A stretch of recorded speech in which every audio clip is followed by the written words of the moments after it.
It's my regular. I'm talking things for better now.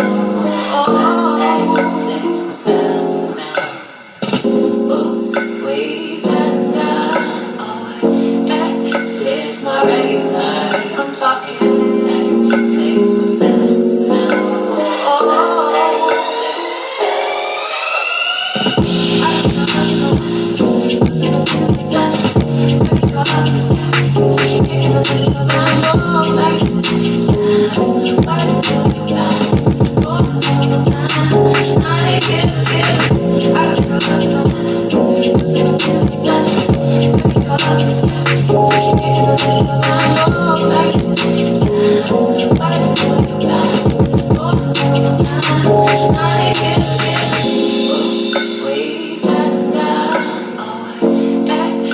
it's my regular. I'm talking things for better now. Oh, things for better now. Oh, way better. Oh, it's my regular. I'm talking things for better now. Oh, things for better now.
It's my regular. I'm talking things for better now.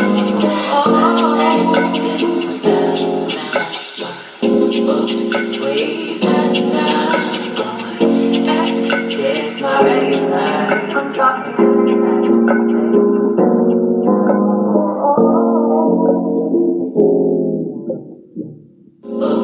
Way better. It's my regular. I'm talking things for better now. Oh, things for better now.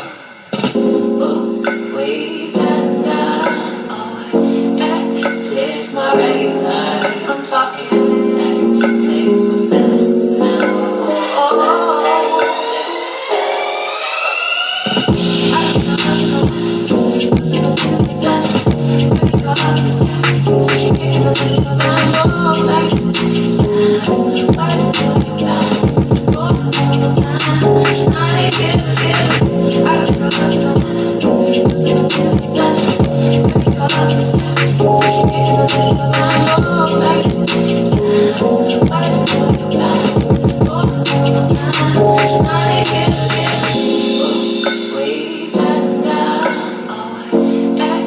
it's my regular. I'm talking things for better now. Oh, things for better now. Oh, way better. It's my regular. I'm talking things for better now. Oh, things for better now.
All right, y'all. So listen, let's get into it this afternoon. I meant to come on this morning, but child, your girl was tired. It's been a long weekend, and sometimes I have to rest. I have to rest. Hold on one second, y'all. Give me a second.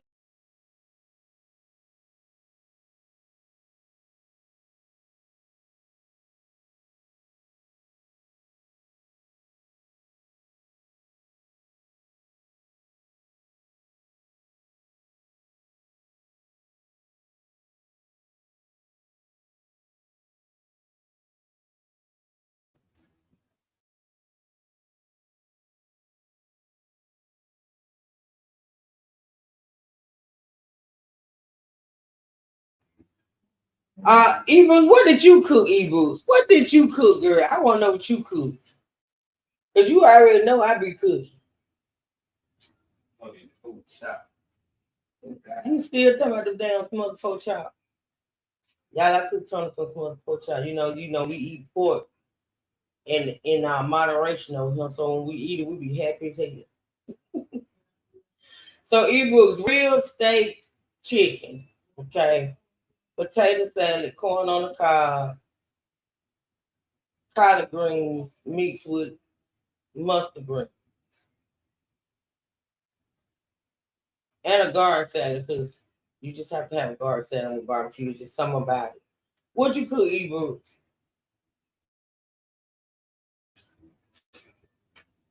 Uh, listen, y'all. It was a long weekend for me. I ain't gonna lie. It was a long weekend.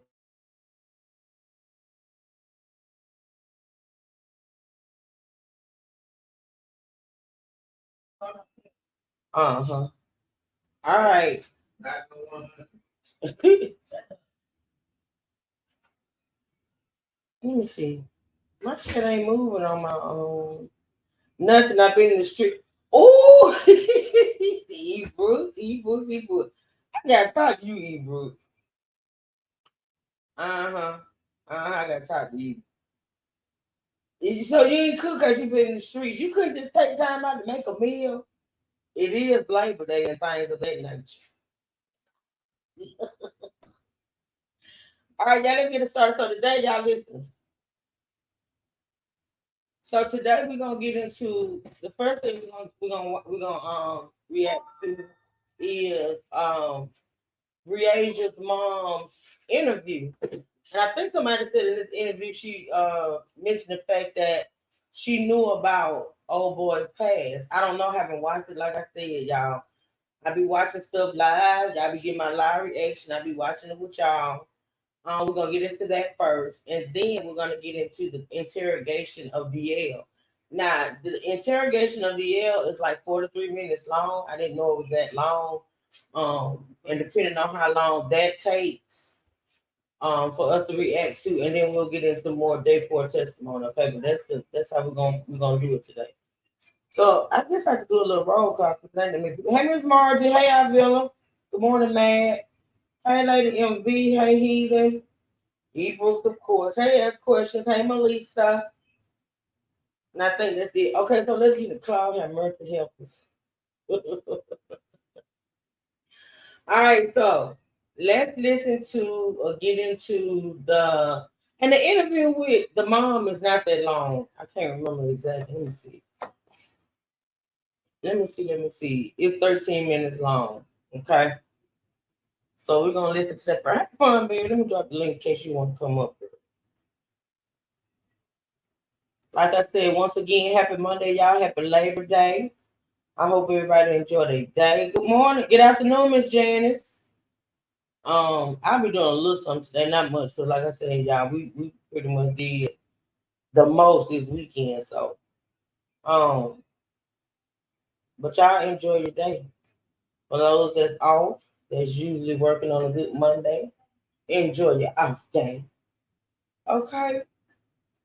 All right. So let's get into this interview. Let me take this down. Uh, hold on, why am I on it, y'all? Let's see.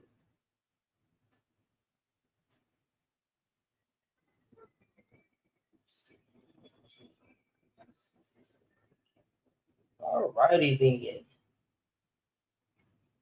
Uh, y'all make sure y'all hit that like button, get this little live in the algorithm. I'm so proud of myself and the work I'm doing on my crime and justice channels. This one and also my daily crime channel. I am trying to stay consistent. I am trying to put out constant content. Um, cause yeah, I love my T channel. Don't get it twisted. I do. I love it. But these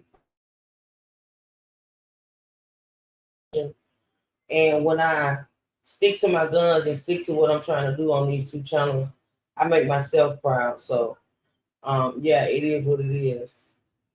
All right. So let's go.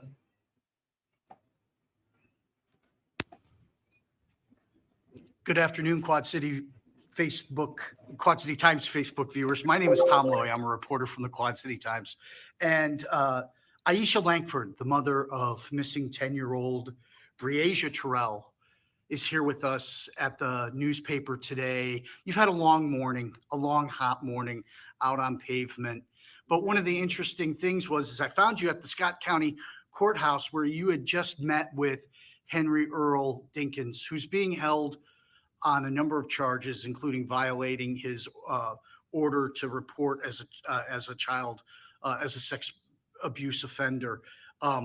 He is believed to have last been with your daughter, and so he asked for a meeting with you this morning. Is that correct? They originally asked for the meeting yesterday originally, but I mean, my son had questions.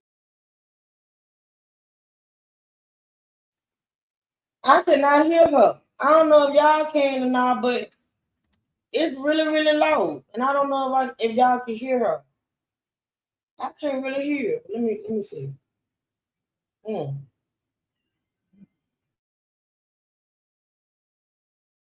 She's really low. But the man did mention the fact that he is locked up because he feels. Oh, she's not in court, Melissa. She's not in court on this particular day. She's been out looking for a Breasia on this particular day.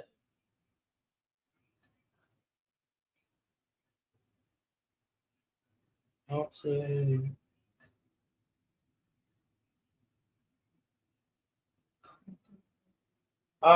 Me neither, Miss Janice. And she's really low, and I got the volume all the way up.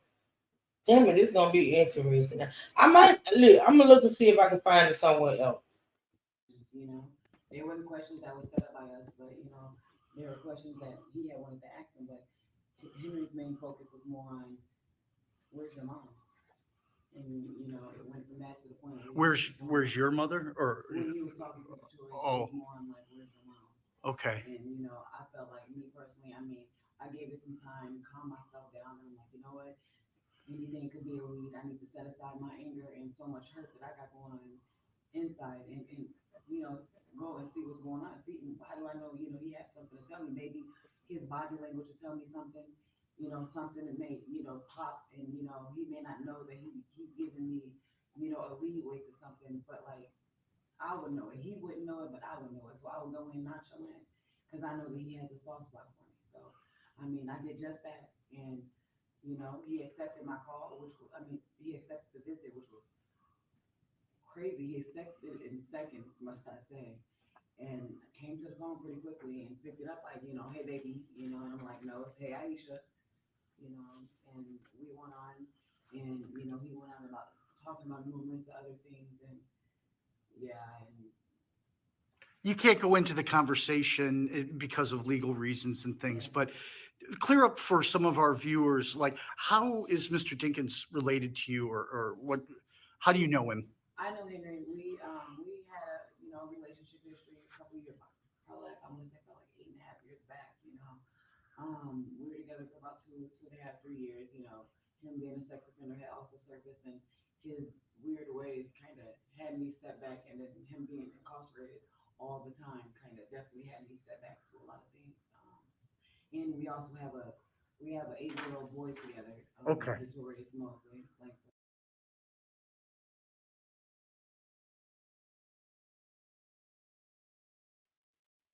Good idea, ebooks. Let's start it over. Good idea. I ain't even think of that. I'm sitting up here trying to find another damn copy this interview because this is ridiculous. I don't even see how they put this out with that sound. That's ridiculous. But here's the closed caption, y'all. Put the closed caption on. Good afternoon, Quad City Times Facebook viewers. My name is Tom Lowy. I'm a reporter from the Quad City Times. And Aisha Langford, the mother of missing 10-year-old Breasia Terrell, is here with us at the newspaper today. You've had a long morning, a long, hot morning out on pavement. But Y'all give me a second. one of the interesting things was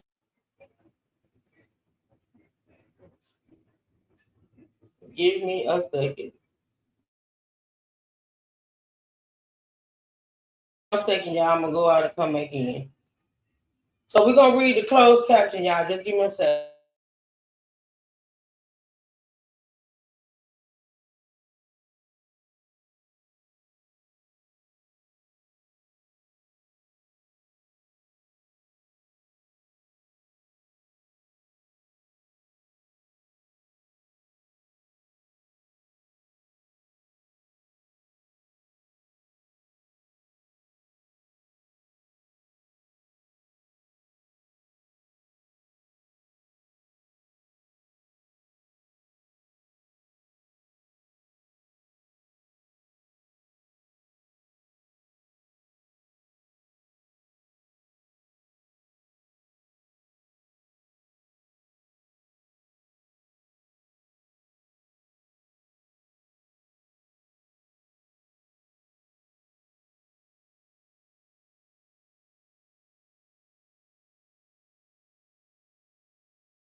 Okay. I had to go out and come back in. All right, so here we go, y'all. Good afternoon, Quad City Times Facebook viewers. My name is Tom Lowy. I'm a reporter from the Quad City Times. And Aisha Langford, the mother of missing 10-year-old Breasia Terrell, is here with us at the newspaper today. You've had a long morning, a long, hot morning out on pavement. But one of the interesting things is I found you at the Scott County Courthouse where you had just met with Henry Earl Dinkins, who's being held on a number of charges, including violating his order to report as a child as a sex abuse offender. Um, he is believed to have last been with your daughter, and so he asked for a meeting with you this morning. Is that correct? They originally asked for the meeting yesterday originally, but I mean, my son had questions, you know. They were Bullshit. questions that were set up That by can't, the the closed caption court can't that even pick that her he up. wanted to ask him, but Henry's main focus was more on where's your mom, and you know, it went from that to the point where Where's your mother? Or when he was talking to Detroit, it oh, was more on like where's your mom, okay. and you know, I felt like me personally, I mean, I gave it some time, calm myself down, and I'm like, you know what, anything could be a lead. I need to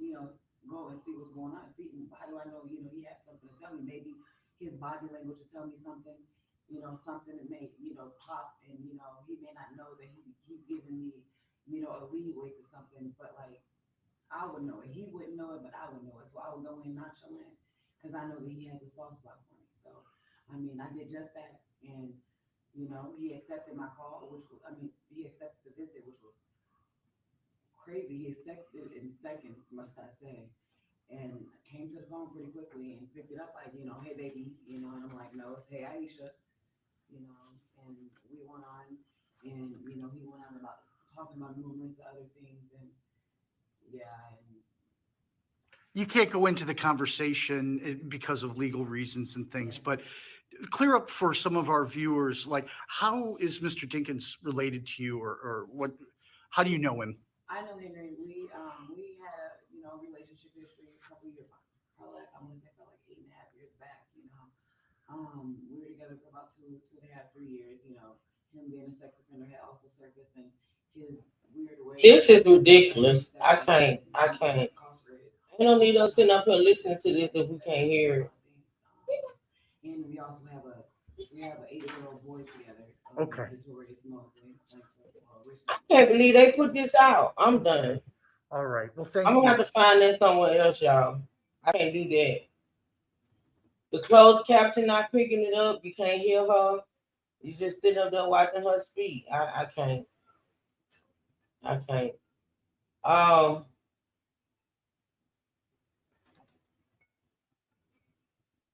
hey Sonya, we're gonna get into let's go back. I'm gonna have to find that interview somewhere else, y'all. I'll be looking while we listen to um yeah, ebooks. We're gonna get into DL's interview.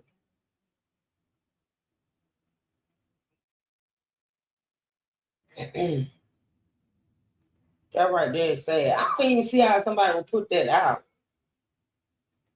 and you can't even hear what she's saying. But hey, who am I?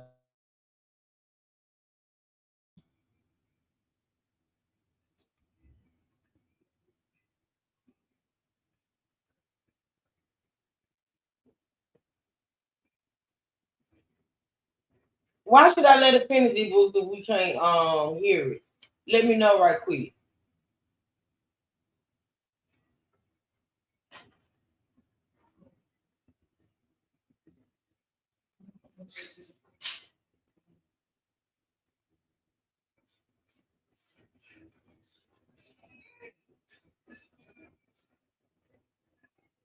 Well, thank you. And that leads.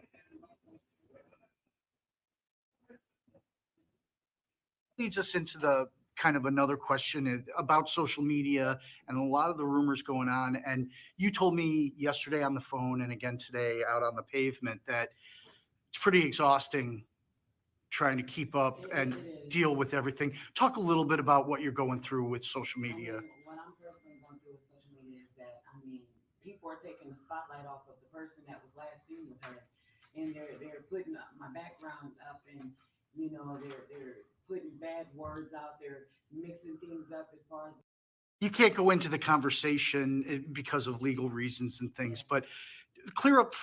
time, calm myself down, and I'm like, you know what? Anything could be a lead. I need to set aside my anger and so much hurt that I got going on inside, and you know, go and see what's going on. See, how do I know? He has something to tell me. Maybe his body language will tell me something.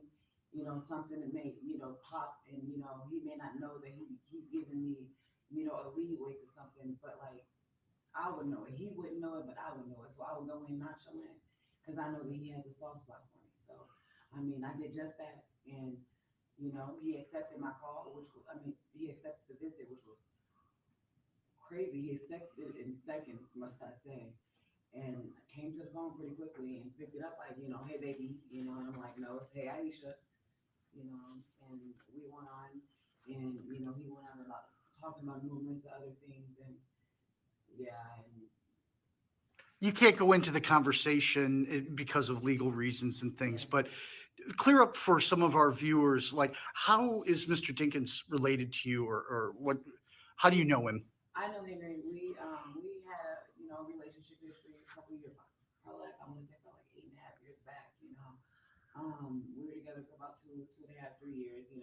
Him being a sex offender had also surfaced, and his weird ways kind of had me step back, and then him being incarcerated all the time kind of definitely had me step back to a lot of things.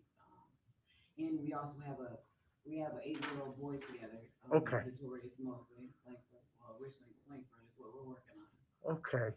All right. Well, thank you. And that leads us into the kind of another question about social media and a lot of the rumors going on. And you told me yesterday on the phone and again today out on the pavement that it's pretty exhausting trying to keep up and It is. deal with everything. Talk a little bit about what you're going through with social I media. mean, what I'm personally going through with social media is that, I mean, people are taking the spotlight off of the person that was last seen with her, and they're putting up my background up, and they're putting bad words out there, mixing things up as far as the community. Like it's always one story, and they say bad things. Like we did a candlelight to get back to the community that did so well, and the ones that did come out, because a lot of them were looking for stories, and I could have pointed quite a bit of them out.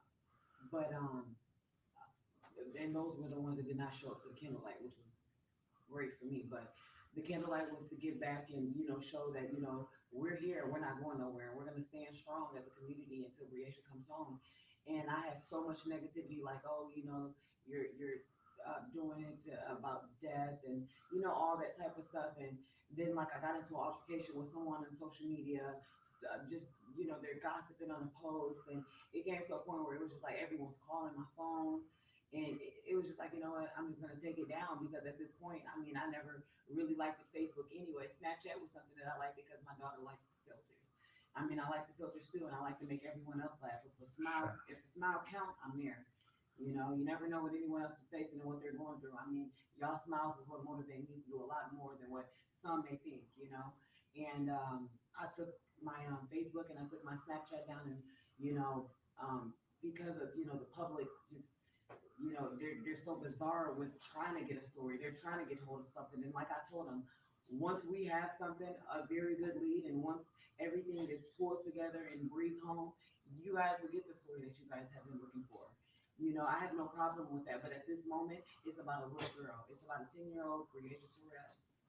Right. And some don't understand that. And I mean, some, they say they understand it, but then, they're on the internet and they're just doing the most. And it hurt me because every time I'm looking at my phone, I couldn't even look at my phone without opening up a Facebook message. I had got over 400 and something friend requests, and many posts that were shared. Some posts that were shared was definitely heartfelt. Some posts that were shared was definitely negative. And I'm pretty sure that one of these maybe even talked about, you know what I mean? But I mean, y'all, their opinions, it really doesn't matter at this point. And to me, it was more like a shut up type of thing when I took it down. Shut up talking to me. And like a lot of them try to talk to me out in public, and it's more like, okay, we're out here. I appreciate you guys, and I love each and every last one of them for coming out and investing that much time in helping me find my daughter. But it's more like we're out here for my daughter.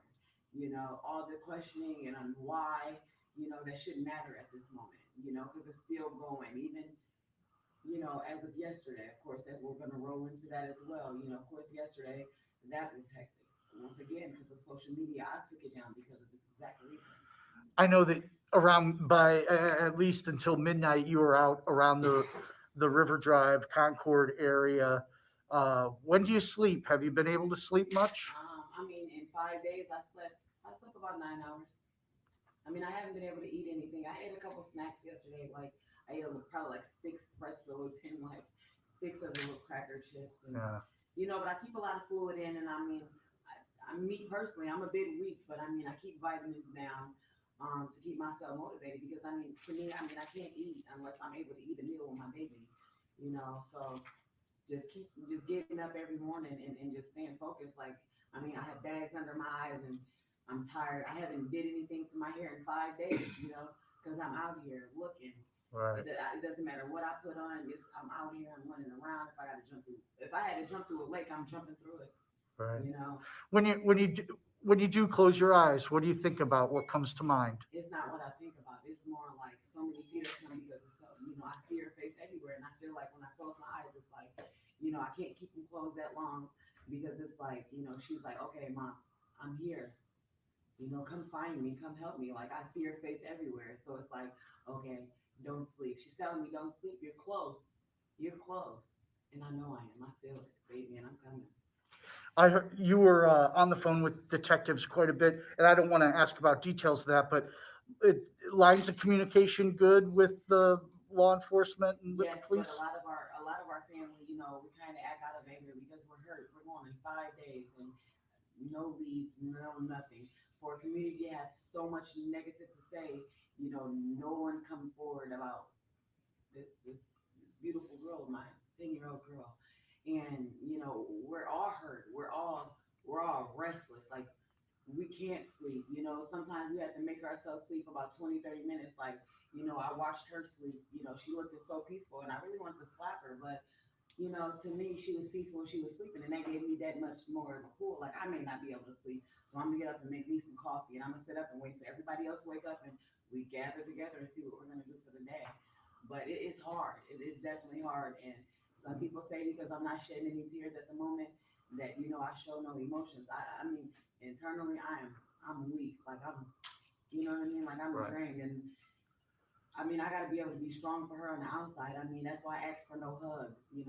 I ask for no one to come towards me with tears, because I mean, for me, that hit home for me. It breaks my heart to even be here. Like, I almost wanted to shed a tear when I left the jailhouse, but I have to be strong, because I know that by me being so weak inside, I believe that I may collapse and I may lose it. And I need to keep myself together.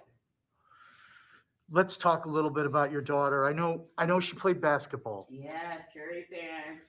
and I know that you and her are pretty There. pretty tight. You and Yes. her pretty tight. She's my shadow. She's amazing. She's a perk. She's a child anybody would want. I mean, that's how to tell if you let her say it. But I mean, a strong girl and definitely a fighter. She's not going nowhere without a fight at all.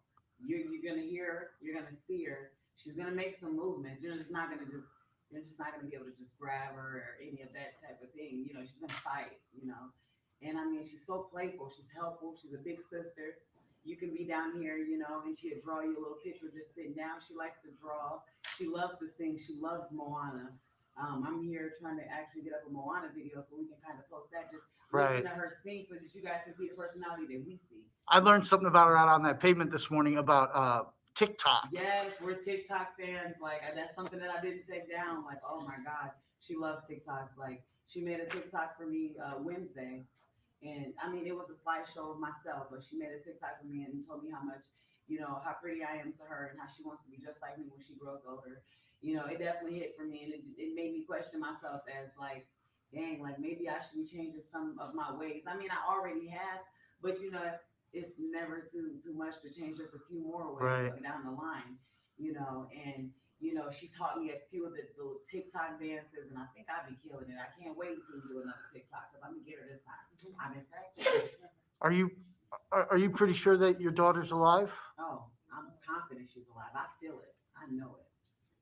We went to the grave site and we prayed after we went down to As we left Concord yesterday morning, we went to Grandma's gravesite and we prayed. yep, we prayed, and like we had so many times, like the flower pot that my grandma had, hanging over by her tombstone. We were just talking to her, it shook, like, just give us a sign, send out your angels. Because my grandma, she's she's like the Channel 4 news, Channel 1 news. She has her own channel, everybody knows. So we're like, if you could just wrap your hands around her and tell her, I'm coming, and I won't stop until then.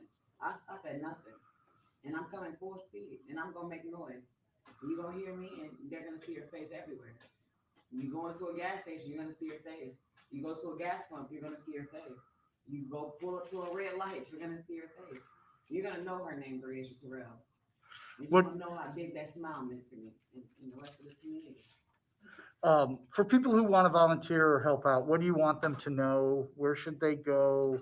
What do you have a website or anything like that? It's search everywhere.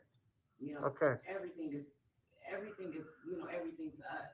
You know, and just searching. Like, I get a lot of calls like, hey, where we're gonna search at today is going like search anywhere. If you feel it today, like, I'm at a park, it looks like it's, closed in a little bit.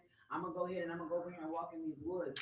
You know what I mean? Just look everywhere. I mean, I can't tell you where to look. I mean, because as a family, as an immediate family, some people don't think that we're out looking, but we're out passing flyers out. When we get to a stoplight, I'm jumping out of the cars and I'm passing flyers out to the people that are out there. I have my whole truck decorated with her face. Her name and her voice is definitely gonna be heard. You see a red Ford Escape, honk, breathe. Bring Bree home. Thank you very much for joining us today. We appreciate your time.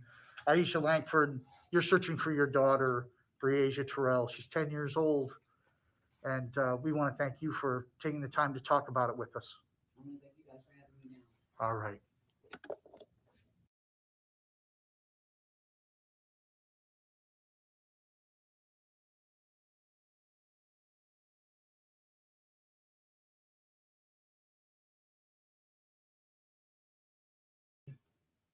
All right, y'all. That was Breage's mother. Uh,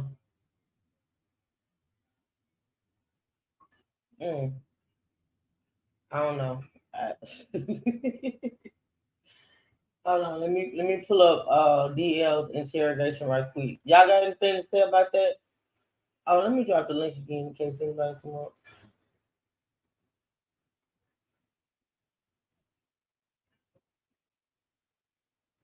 I don't know. I think I'm gonna reserve what I think about that interview for later.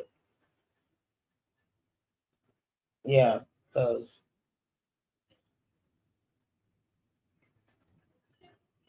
mm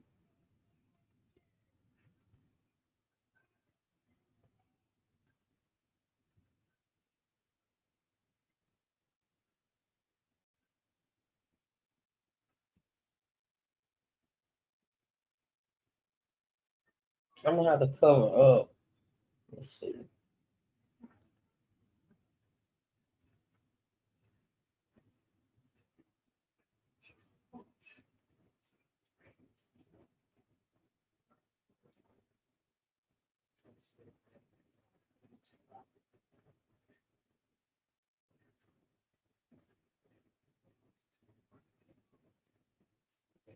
All right, y'all. This is the interview, the interrogation of, and I don't know if it's so much of an interrogation, but the questioning of DL, Breage's brother. Here we go.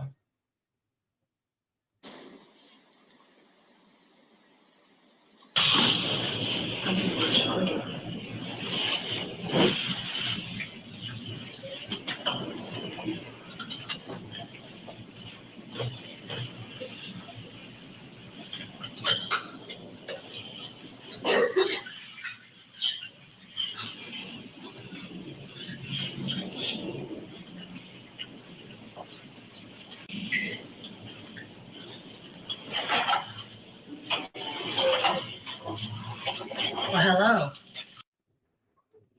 Hey, Fawn. Hey.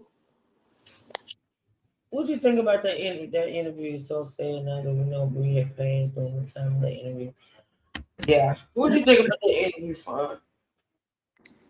Yeah, it was pretty sad, but she said it so fast, like, yeah, he was in and out of jail.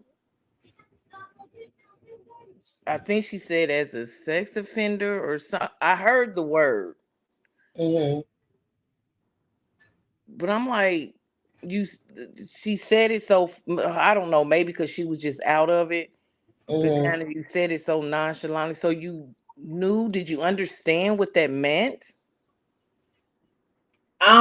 That's I stupid. mean, Cause that's not something you just. Now I know she mentioned that she was nonchalant. I know she mentioned a couple things she mentioned that caught my eye. Well, I was listening really, really hard, but a couple things she mentioned she was nonchalant. She didn't like to show emotion, and things of that nature. But I'm thinking is that her attitude all the time because of the way she, even when she mentioned that or he mentioned that. Uh, to me, honestly, I don't see how you can just slide past that. You know what I'm saying? Like, yeah, that's what I'm not understanding. I mean, is that the reason why you stopped messing with him because you found out because he was in and out of jail for that, or I, I don't know. but if that's the reason why you quit messing with him, then that meant that your baby shouldn't have been around him because Right. that means you knew what he was, capable of.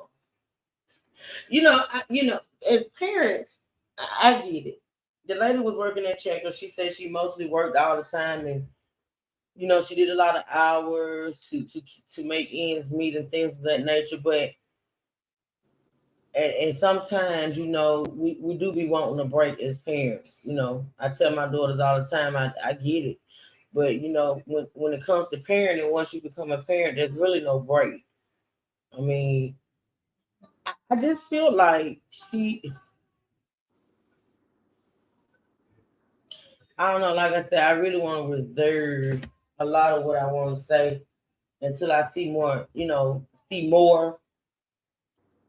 But how do you just speed past that? Like, how do you just mention it like it's, oh, he has traffic tickets. He was in and out of jail for traffic tickets. That's something totally different. You know? Right.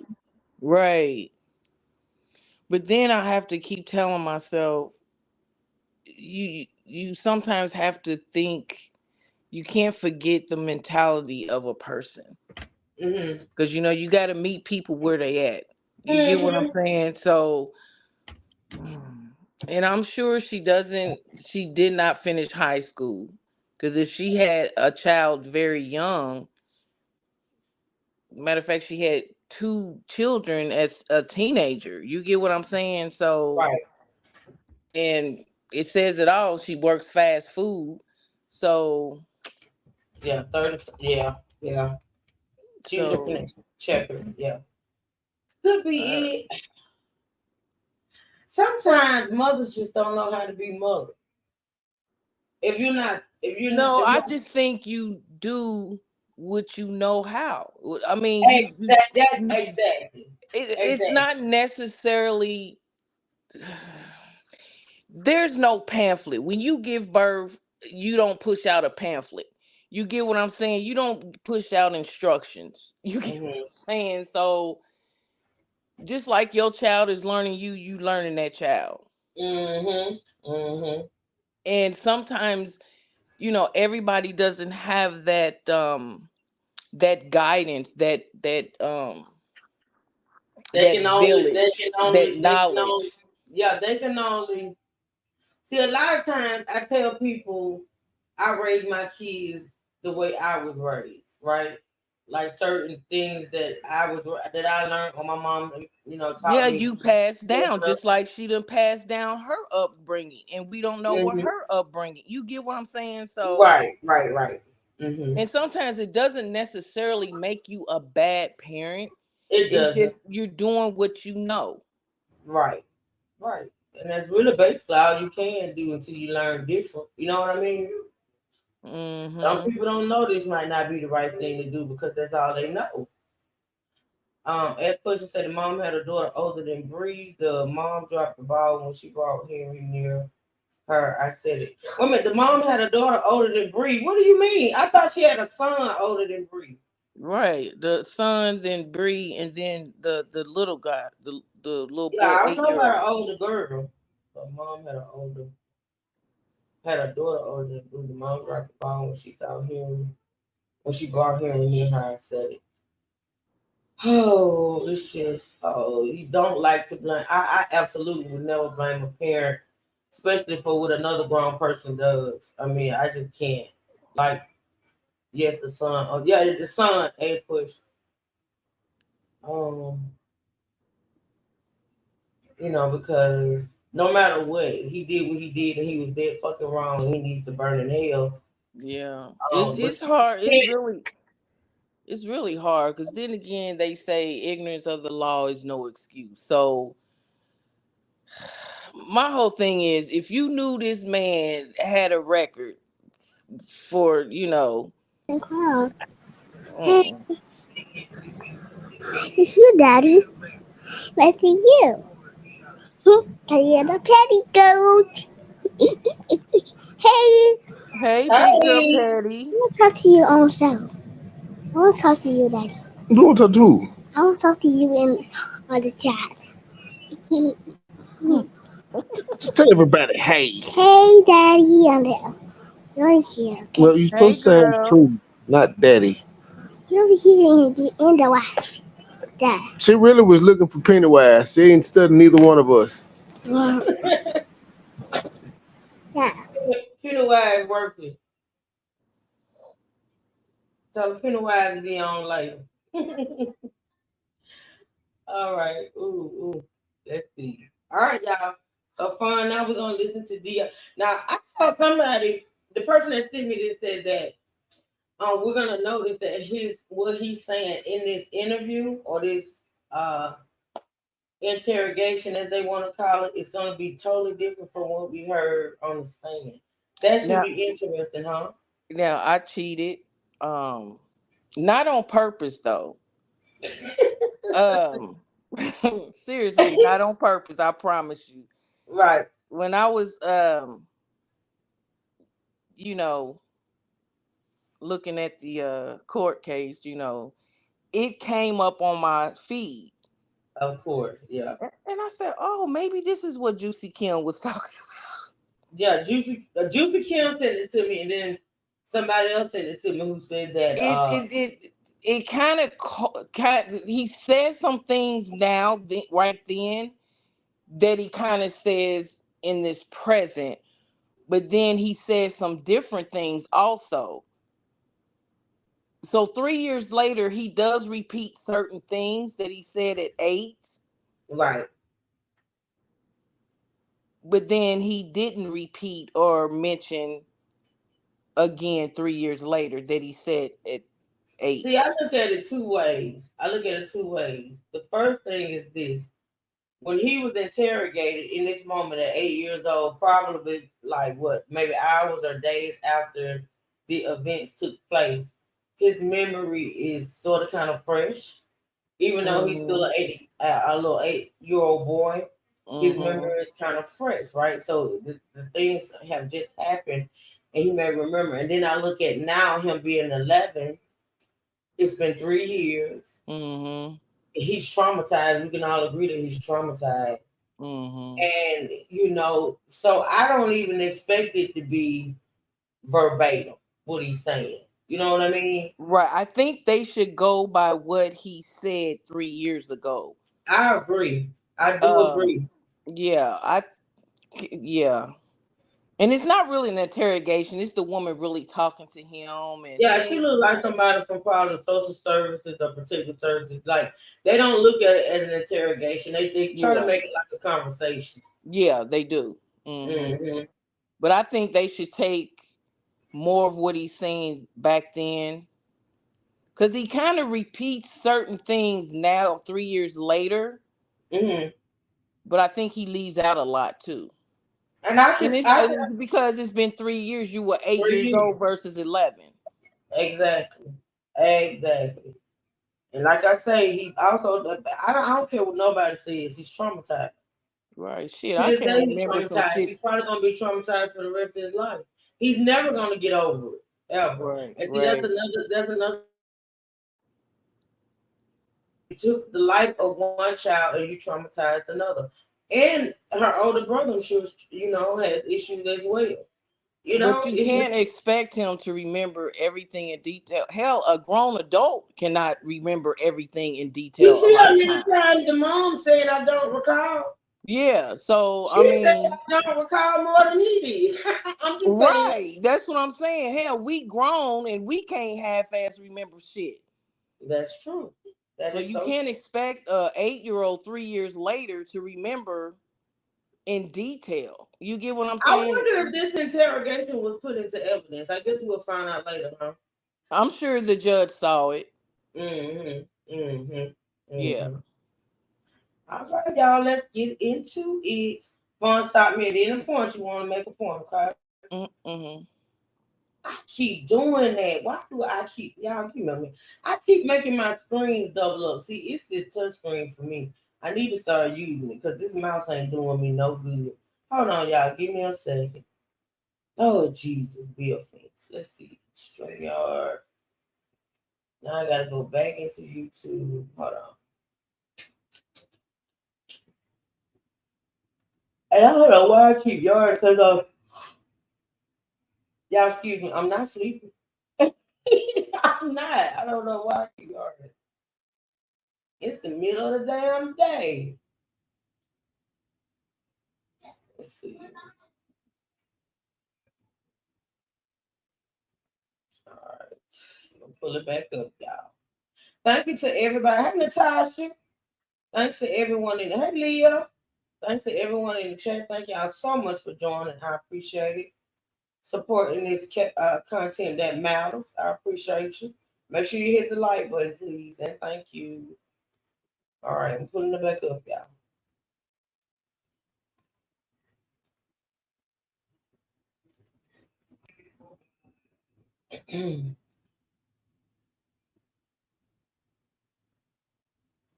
All right, next question said even the trained professional that testified needed her notes from 3 years prior, right?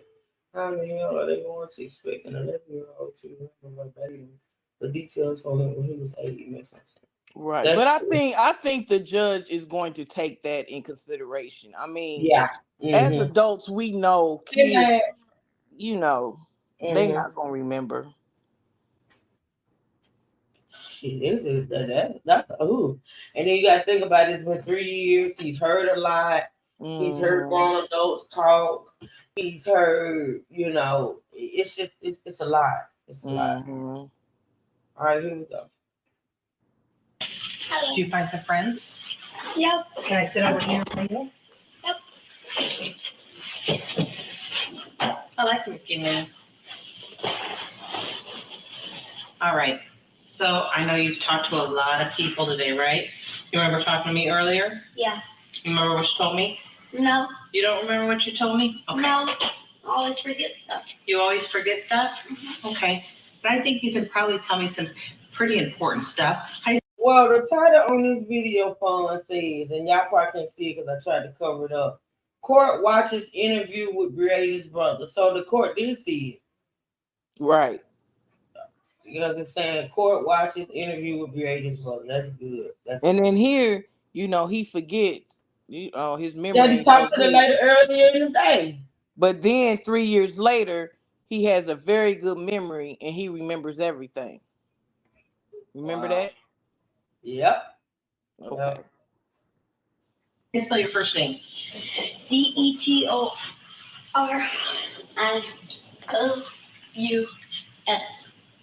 Detorius. MOSLEY. And when's your birthday, hon? October 28th. 2011. And you're gonna be in third grade, just like my daughter, right? Yep. Yep. Just like mine. Turning 9. Is Detorius is that how, am I saying it right? DETORIOUS? Yeah. You know what? Or Dink. Or Dink. DINK. My daughter's name is Tori, so I like that. Detorius. All right. Okay. So I know that I talked to you earlier, and Detective Overt also talked to you, okay? And I know that a lot's gone on within the day, and we're just trying to get some details out of this little brain, because I know this little brain is a good brain, okay? And I know it's a smart brain. All right. So I know that your daddy picked you up last night. Is that right? Yeah. Where did he pick you up from? My nana house. Your nana. 14 West 6th. Third street from number 1. Okay. And was he always just going to pick only you up? Was that what he was originally going to do? Just Yeah. pick you up? Yeah. And then what happened when Dad got there? He told me to brush my teeth, and then my sister came. He said she don't mind if he come. Did she want to go with him? Okay. And was Grandma there? Yep. What My kind- nana told her don't go, and she went. Okay, so she wanted to go. So Grandma said don't go, and she went. Yep. And what'd your dad say when Grandma said don't go? All he said was, "Come on, let's go." He said, come on, let's go. And where did you sit in that car? Front seat. Front seat? Now, which car was he in? That black one. That really cool one with the line on the front? Yep. Okay. What kind of car is that? Camaro? Yeah. Okay. And did your brother, is it Cardell? Was he there? No. Did he want to go? Yeah. So was he there? No. He wasn't there when your dad picked you up? Was he at my nana house? Mhm. Oh yeah, he was at my nana house. Okay, so he was there when you got picked up, right? Yeah. And did he want to go too? Yeah, but my nana said Okay. Did your daddy say no too? no. Your daddy did say no? My nana just said no. He just listened to my nana. Okay. Did your dad say something about there was no room in the car for you? Breasia Terrell's brother, talking after she was reported missing is key evidence in this case because he was there the whole time. So we're going to break in here and then we'll get you back into the courtroom and listen to more of what he has to say right after this. A victim with celebrity ties from Stormy Daniels to once being engaged to Drew.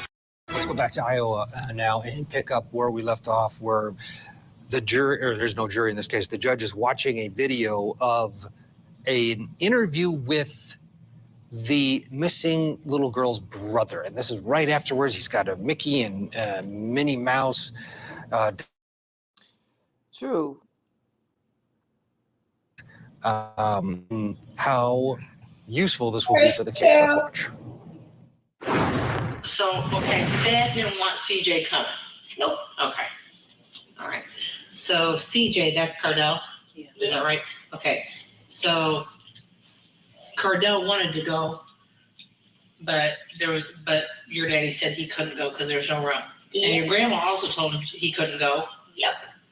And he listened to your grandma. Yep. Okay. But your sister did not listen to your grandma, right? Yep.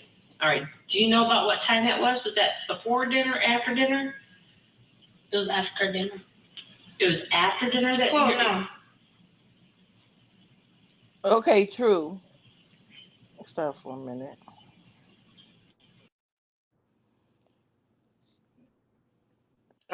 See, now this supposed to be a lot fresher in your mind because this is in the present, in that moment. And even some of the details he's telling now, then versus now is totally different. Like he's saying that Bree didn't listen to the grandmother, and that the father said yes, that she could go.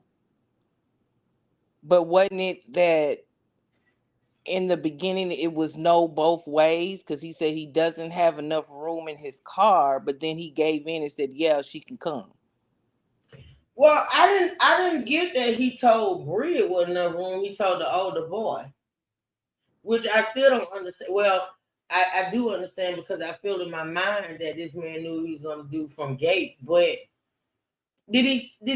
He didn't tell Because Bree. basically the grandmother finally gave in because of Dink or whatever, Dink or Yeah, they called him Dink. Yeah. Kept asking, come on. And then that's when the grandmother, from my understanding, told her, go ahead. I'll let your mother know.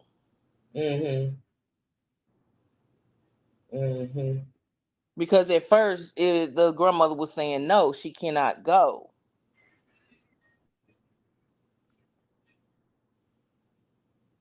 I get it. All right. Was it still light outside when you went? Yeah. Okay, was Mommy home from work yet? Yeah. Remember when you went with your dad? When you went with your daddy? No. Okay, so Mom, what time did you get off work? I didn't get off work until 5:04. Okay, so 5:04. So we know that you got picked up before then. Mom off.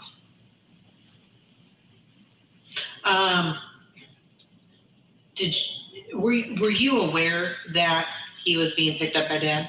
Oh, yes, I was aware that he was getting picked up. But no one else? No one else. When did you find out that he was picked up by When somebody? my mom had called and said, Henry said to make sure that you get the kids something to put on. I'm like, oh, okay, so who else went with him? And she was like, oh, Bree went.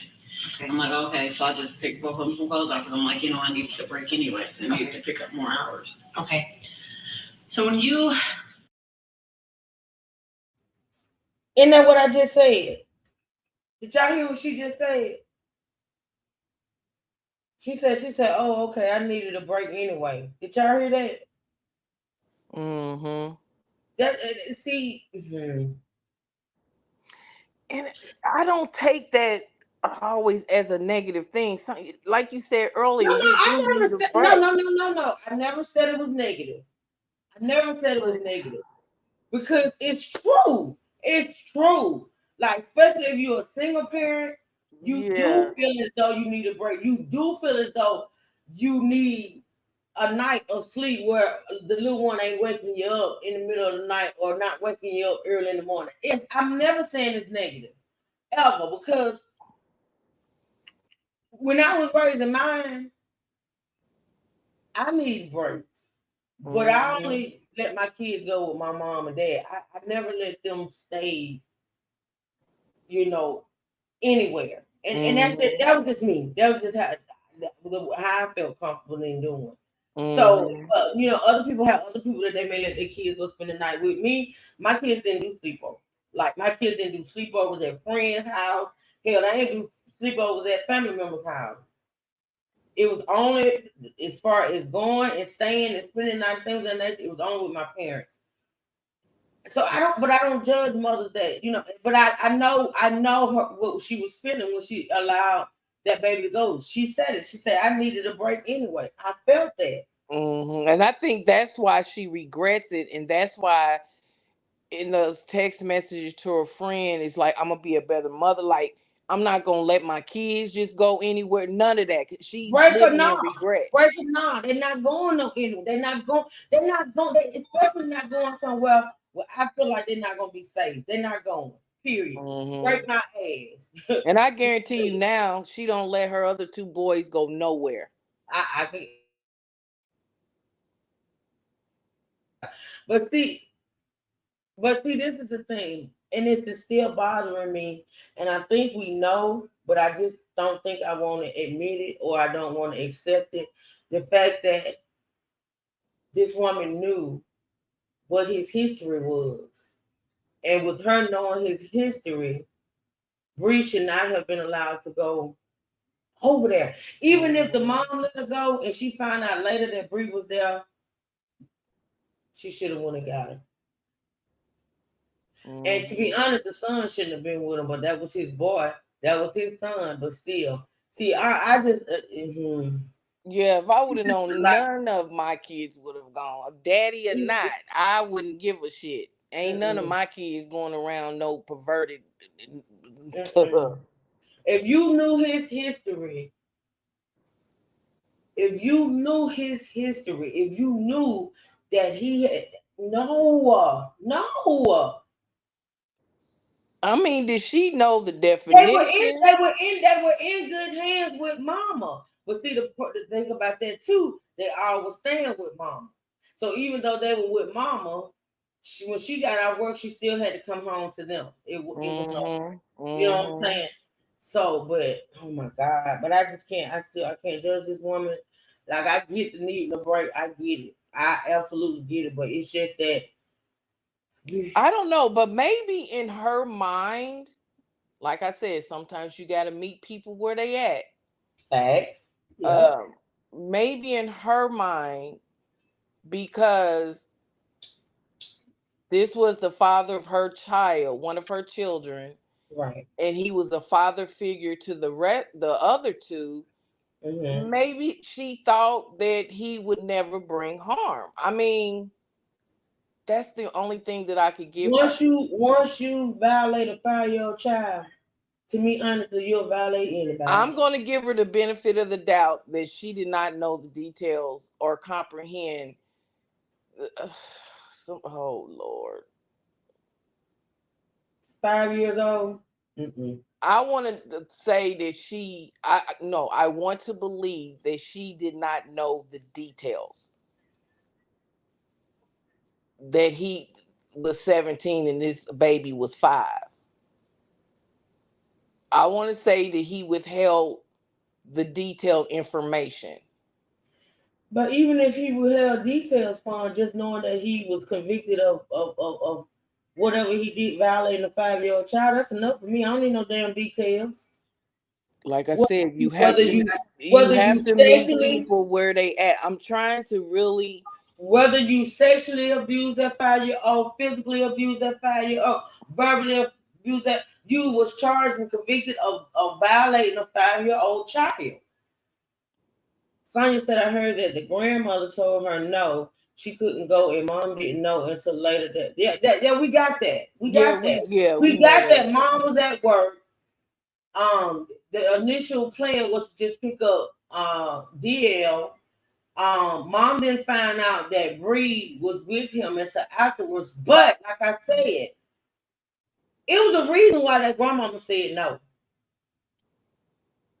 Now, why she gave me in, I don't know. I don't know. Because Dink kept on persisting that he wanted his sister to go with him. And Maybe that's she felt when like Bree was gonna protect DL. mm-hmm. Maybe she thought DL felt like he needed his big sister, and maybe that's why she let her go. Mm-hmm. Yeah, yeah. I'm That really could be just trying to like, give her the benefit of the doubt. right. Um Ebooks, you keep saying that. I don't even know what that is. what's Was that that? the trailer home he was staying in, or what? She keeps saying he lived in Chomo housing, is what she said she knew. So I don't even know what Chomo housing is. I didn't know they had special houses for them people. I don't know what Chomo is I either. don't know. I know what Chomo is, but I don't know what housing for Chomo is. Like Chomo is sex offenders, but I didn't know they had special housing. I didn't know that. I knew they couldn't stay in certain zones, like maybe like school zones or things of that nature. I don't know. I don't know. Yeah, I think like school zones, daycares, Hmm. parks. See, that's what I say. Criminals they get more sometimes more shit. What I want to say. I know they definitely have more rights than victims. I feel. Hell, they protected more than the damn victims are. Mm-hmm. It's ridiculous. Sad. It's pitiful. Where'd you go right after Daddy picked you up? We went to go get him some cigarettes and then we went to his girlfriend's house. Okay, and his girlfriend is who? What's her name again? Is it Andrea? Yeah. That's her name. Had you ever met her before? Yeah. Okay. When's the last time you saw your dad? Do you know? Before this day. At the store, bookshop. When was that? So just in passing, you've seen him? Like he didn't take you or anything? You just seen him? Does he say hi when he sees you? No, he just gave me his eyes and tried to use the number. Okay.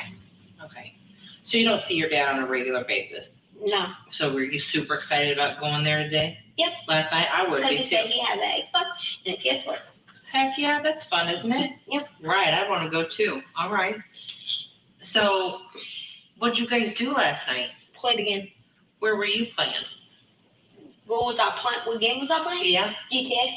Is that Grand Theft Auto? Yep. Okay. Number 5? Yep. And where were you playing that at? In the living room. Okay, who was in the living room with you? Andrea. Andrea, where was your daddy? In the room with Bree. What was he doing in the room with Bree? Now, if he's saying Andrea was in the living room with him, and the daddy was in the room with Bree, why did Andrea say she was in the room with them? And then in his testimony, 3 years later, he also said that he was in the living room by himself and that Andrea, uh, Henry, and Bree was in the room. Yeah, I remember that because everybody was like, "Why in the hell was he all three of them Right. in the room and he was out in the living room by himself?" Is Chomo an acronym for something? Sex offender.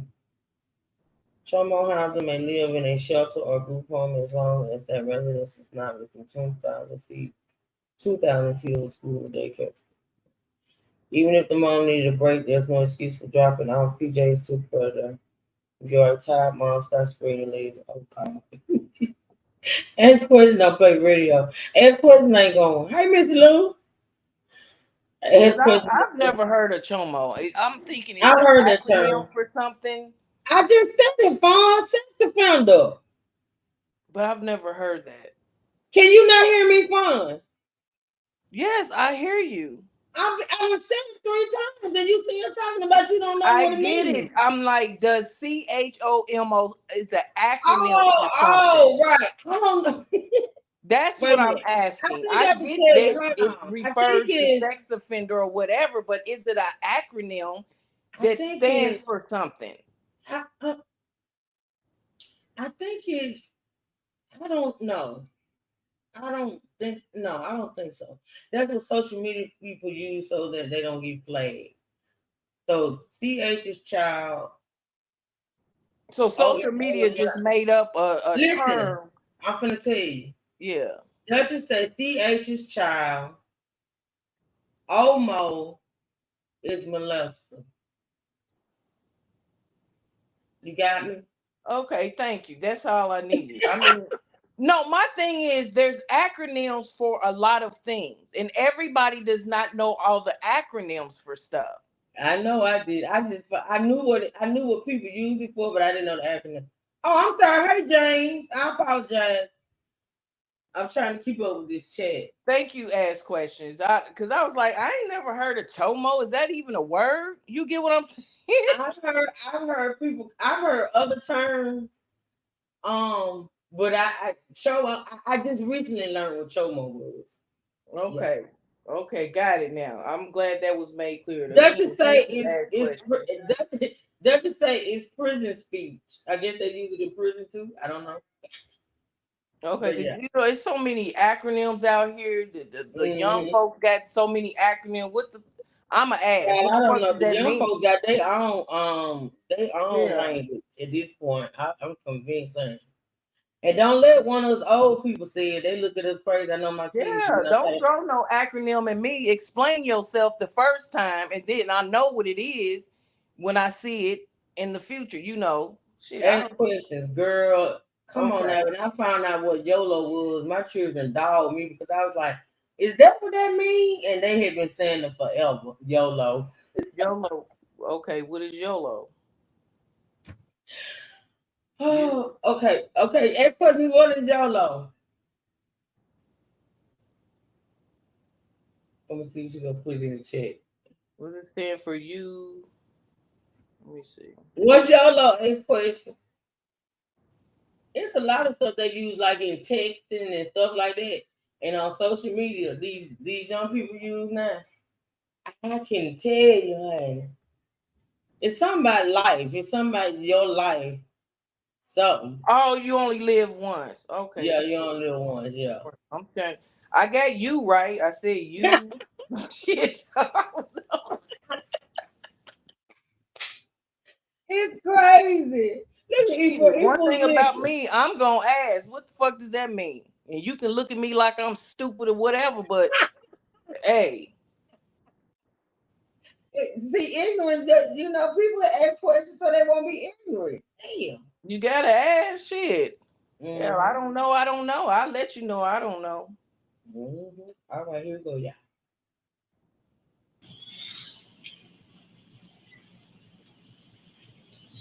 So what did I say again, Mom? Well, just think, use your brain. What was he doing? Was he sleeping? No. Was the door open? Yeah. Door was open? Okay. Is there a game in there? Oh, I just forgot he was playing the game with me. He was what? Playing the game. What game? It's a jumping game. A jumping game? Okay. So he wasn't playing with you, he was playing with her? Yes. Okay. Were you sad that he was playing with her and not you? Yeah. Okay, you were? Yep. I was mad. You were mad?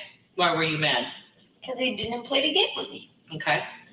And so then, what'd you do after that? We ate dinner. What'd you have? Pizza rolls. Mm-hmm. A sandwich. Mm-hmm. What kind of sandwich? Ham. Ham sandwich? Was it like one someone made? Me and my sister made it. You and your sister made it? Mm-hmm. Okay. And did you all eat together? Or how did that go down? We had to eat in his living room because he don't have a TV. He doesn't have a table, does he? No. So was everyone having dinner together or just you and your sister? We had me and my sister. Okay. Me and my sister had a sit in the living room. And then what were they doing? In the living room, talking and smoking. Okay, so they're talking and smoking while you're eating? Yep. Okay, and then what'd you do? We was playing the game for a little bit more, and then we went to bed. And when I woke up, I saw her feet kick me, and then I woke up and then she was gone. Okay, when you say you saw her, were you in the same bed as your sister? Yeah. And was that the room with the air conditioner? Okay, and where was your daddy at? In the living room, And where was he at in the living room? on the air mattress. With who? His girlfriend. Okay. When you went to bed, your daddy was on the air mattress? Mm-hmm. And when I woke up, both of them was gone. Okay, so let's talk about that. Was the door to your bedroom open or closed when you went to bed? Open. Open, okay. And so do you know about what time you went to bed? No. You don't know? Okay. Your sister was on the bed though, right? Mm-hmm. Do you remember what she was wearing? Long white tee Mm-hmm. and some black shorts. And some black shorts. Did you guys go to bed at the same time? No. Who went to bed first? Me. My sister. Your sister went to bed first? Yep. And what'd you do? Playing the game for a little bit longer. Then I went to sleep. Okay. When you went to sleep, was your daddy asleep? Yeah, I heard him. You could hear him snoring? Yep. Does Andrea snore? No. You don't? All I hear. Okay, so you could hear your daddy snore. Yep. Okay. He loud. He's loud? Okay. And then when you went to sleep, did you ever wake up at all in the middle of the night? Did you ever wake up to go potty or anything? Yeah. Did you do that last night? Okay. I turned on the light and then I saw Bree was gone. Okay. Did you go looking for her? Mm-hmm. Me and my dad, when he got back, and then he told me he was lost. Okay. Okay. So when you woke up, was it light or dark outside? Morning. It was morning, so it was light up outside? Yep. Okay. So when you woke up, your daddy was gone. Was Andrea there? All right, we need a commercial break. Compelling listening to this little one recount what he remembers. We'll get a break in here and lots ahead. Stay with us. .com.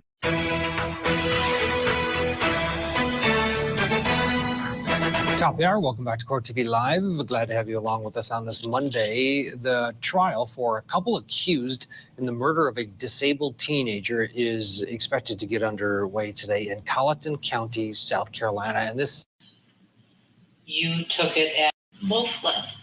she said video of Breasia's brother, who was there sleeping in the same bed as Breasia, and he is recounting what he remembers during that sleepover. Let's pick it up right where we left off. where anybody was? I asked her where she said she don't know, but they both left. She said they both left? And what did she mean by that? Or how did you interpret that? Or like, what do you think she was talking about? He got in the car. She got in the car with him. That's how you took it? She said they both left? You took it as they both got in a car together and left, okay? Did she say that to you, or is that just what you thought? That's what you thought, because they were both gone? Okay, I understand that. Did you ever see your sister leaving the bedroom? You did? When was that? At nighttime. At nighttime? Were you in bed when you saw that? What did you see? Dad. With your dad? And then he shut the door. Okay. Were you out of the bed? Or did you get up and watch them do that? Or how did that go down? Because from where that bed is, you can't see that. Or did you just see them leave and you heard it? Or how did that? I saw them leave. You saw them leave? What did you see? I saw someone walk down the stairs. Okay. You And then saw. I heard the door open. Because it'll make lots of noise. Okay, so you heard. So I'm just looking at it from this way. I'm gonna draw. I'm not a very good drawer, okay, at all. Like, all right, so the stairs are over here. And then, I'm not very good. These are the stairs. I'm gonna do this. All right, and then I'm not very good at this. The stairs go all the way down here, okay? But up here, this is the windows, okay? And you don't. And there was an air mattress here, right? Down in the living room. Yeah, that's in the living room. And then we have couches, a couch here, right? Yep. And then we also have a couch Here. here, right? Mm-hmm. Not very good at this. And then this is the kitchen area. I'm just gonna draw like a kitchen table, even though there's no table in there. Right? And then back here is the bedroom, right? Yep. Okay. And here's the door to the bedroom. Okay? So you can't really see the stairs, right? You can't, right? Where did you see your dad's sister in here? Walking down the stairs. From the bed, you can't see the stairs though, right? So you just knew they went down the stairs? I peeked. Oh, you gotta tell me that. What'd you peek? What'd you see? I saw my sister. They were walking down the stairs talking. And Okay. then they slammed the door. Then they slammed the door? Yep. Did you hear your sister say anything? No. Was your daddy saying anything? Yeah. What was he saying? He was just talking about cars. He was just talking about cars? How he gonna get more. Okay. Was it dark out when you saw this or light out or something? Light. It was light out? Okay.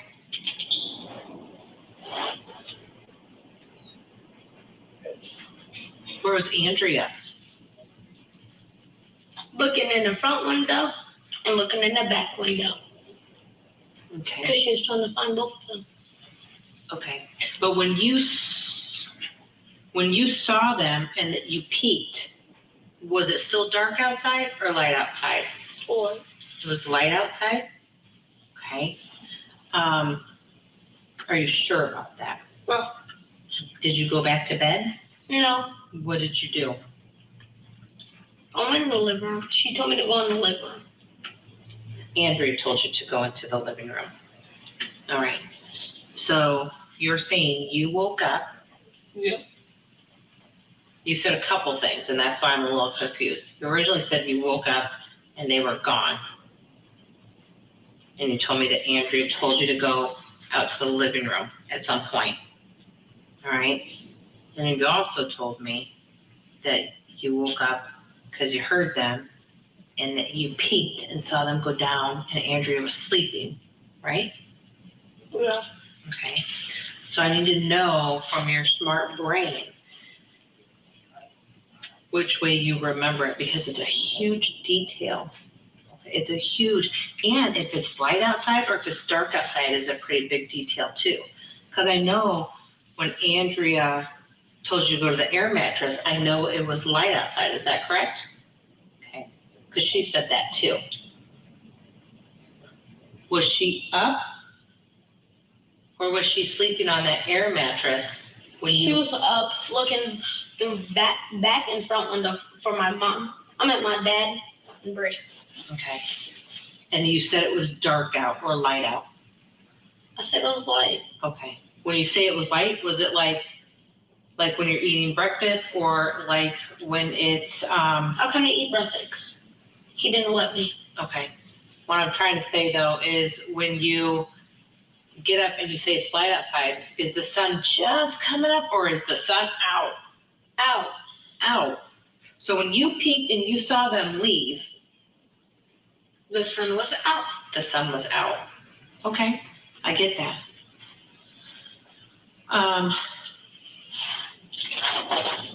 So you think it was early in the morning? Okay. I wonder what time the sun rose today. Me too. I wonder if we can find that out. Hey Siri, what time did the sun rise today? Let's see if it says anything. I don't know how to use this watch. Sun.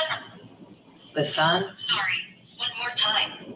Sunrise was at 5:38 today. 5:38 today. So that is early. Yeah, it is. Sun rose. It was pretty bright when I left out at like 7. You told me he called you at 7:47. He called me earlier around 7:47, but I was in mid getting dressed because I was like, Something's wrong with his phone. That's why he can't hear the call. Okay. So the sun is up at 5:38 this morning, and that's where you peeked and you saw them, correct? So you don't know if your sister was there all night or not. Is that correct? Because you were sleeping up until you peeked and saw your dad going down the stairs with them and slamming the door and talking about cars. Okay. which that excites the kids because that's the reason why he likes to go over there and Minbury. Okay. So up until He that, liked to go over there because of snacks. Like, what we got.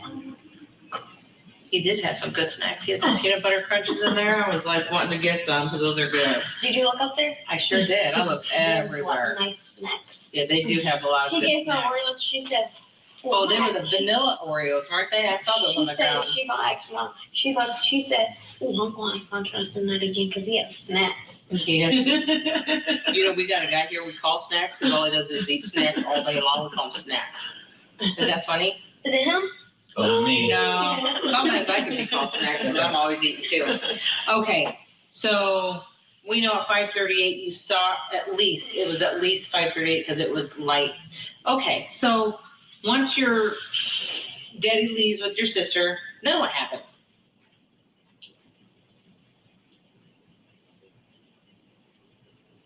What happens? What happened after you peeked and saw them walking down the stairs and the door slamming?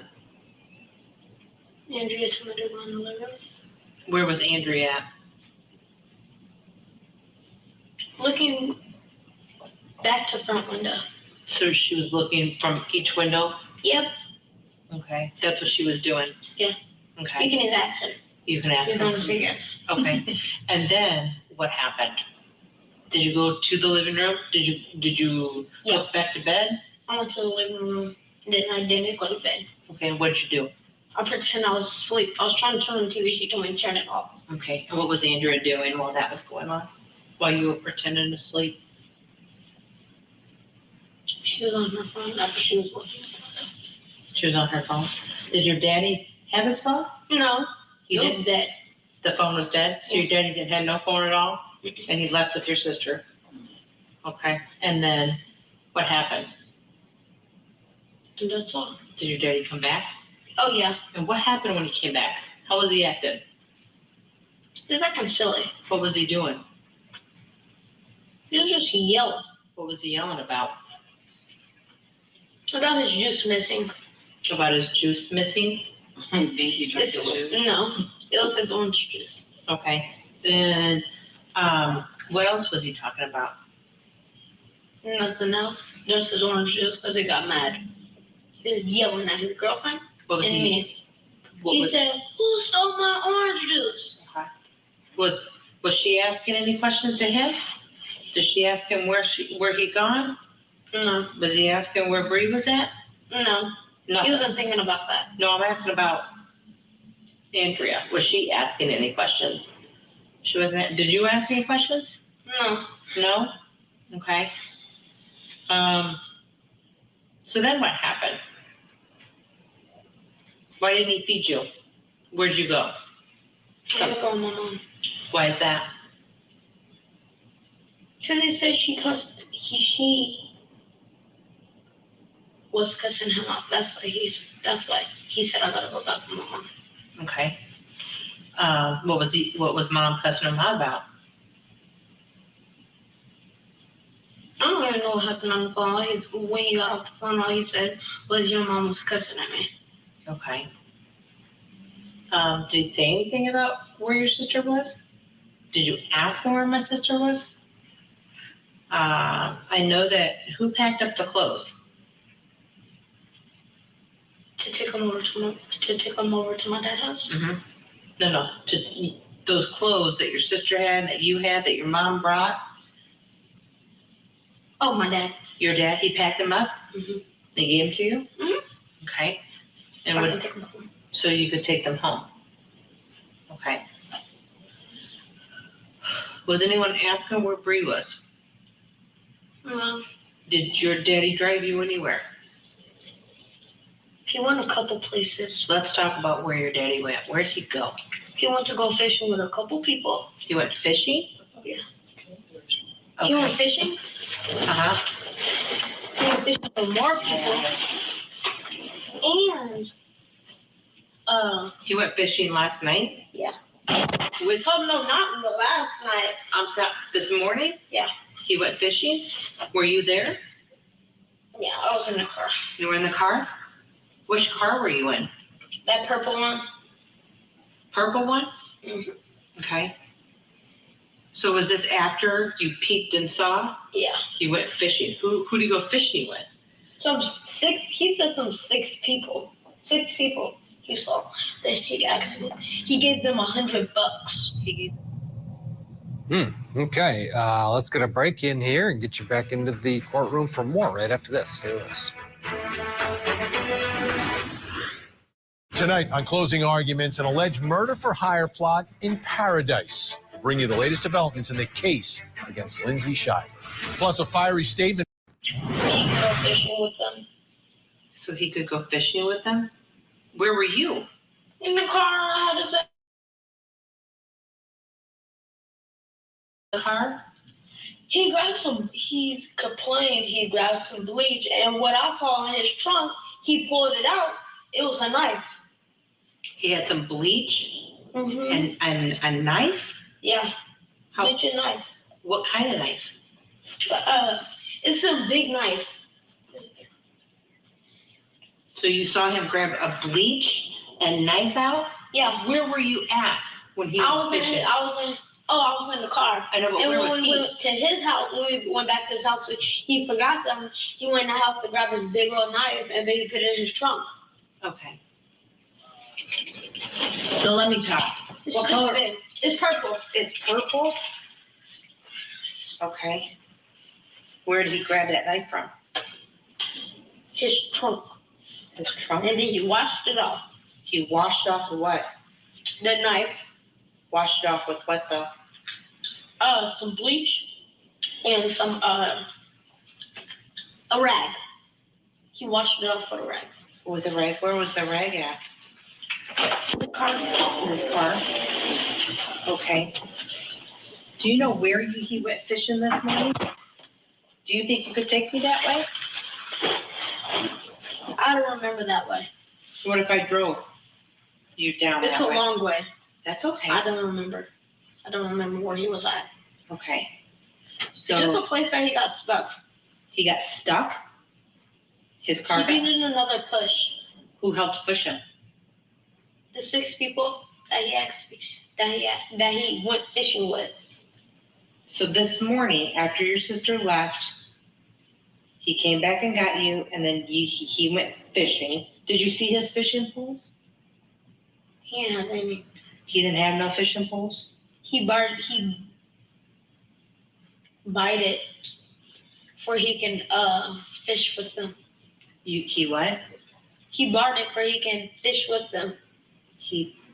So he had the fishing pole? He borrowed them Yeah. borrowed fishing poles from other people? Did you actually see your dad with fishing poles? Or did he tell you he went fishing? He told me he went But fishing. he left you in the car? Yeah. Okay. And then you saw him with bleach and a knife? Yeah. Okay. Big knife. A big knife. And he cleaned it? Yep. Okay. What, did you ask him about that? No. Okay.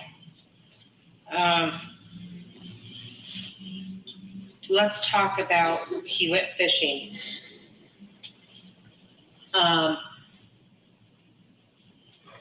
Did you see him go with people, or did he just get out by himself? He got out by himself when he went down there. There was already 6 people down there. That's what he told you. Did you see those 6 people? You never saw anybody. He just told me there were 6 people down there. He told you there were 6 people down there. How long do you think you were in that car? Long. How long? I couldn't see the time. Okay. Did it felt like forever though? After your daddy went fishing, where did you go? He took me to my nana house. To go to her. To meet your mom? Yeah. Okay. By McDonald's in the parking lot. Okay. Have you ever been to that area where your daddy went fishing? No. You've never been there before? Do you know where your daddy has a trailer? It's at the shop. I don't know. I'm just asking if you know any other place where your daddy lives. Do you think you would remember? He don't have a house. He only has a house with his girlfriend. Okay. Do you think that if I took you to an area, you might be able to say, yeah, I was down this way? Do you think you could do that? Yeah. Yeah? Okay. When he got something out of the truck, what, did you see everything he was getting? Also, some bleach and a big knife in a rack. What color was the rag? Purple. Purple? And the knife was purple? Was it in a case or no? It was not in the case. It was not in a case? It was in that. He just poured it out. How big was this when you tell me? It was very big. Show me with your hands.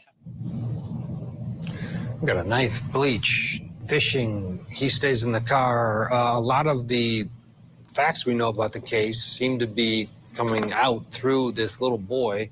Michael Jeffers watching along with us. This is a bench trial.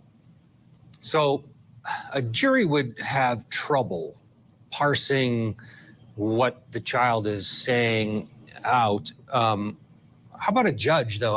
How much credibility will a judge, do you think, give this youngster's recollection of events? Because, frankly, a lot of it does sort of fit into the state's theory. But on the other hand, every now and then he throws out a zinger that just doesn't seem to make any sense. Well, I mean, anytime your case relies on the testimony of a minor, you kind of hold your breath and because you don't know what to expect. But to answer your question, it was a very intimate decision to waive the jury and ask for a bench trial. I've said on this show before that, one of my first felony trials was a rape trial where I had a co-counsel who was a former retired judge. And he advised, I was a young kid at that point, he advised me, he said, we're going to waive the jury on this one. Trust me. I debated it. I said, that's a terrible mistake. I was young. I'd been an attorney, I think, for a couple of years. And it worked out. We got an acquittal because that former judge saw the evidence. He saw the facts. He knew exactly how it would play out. And he told me, if it plays out this way, this judge is going to be better than a jury. And he was right.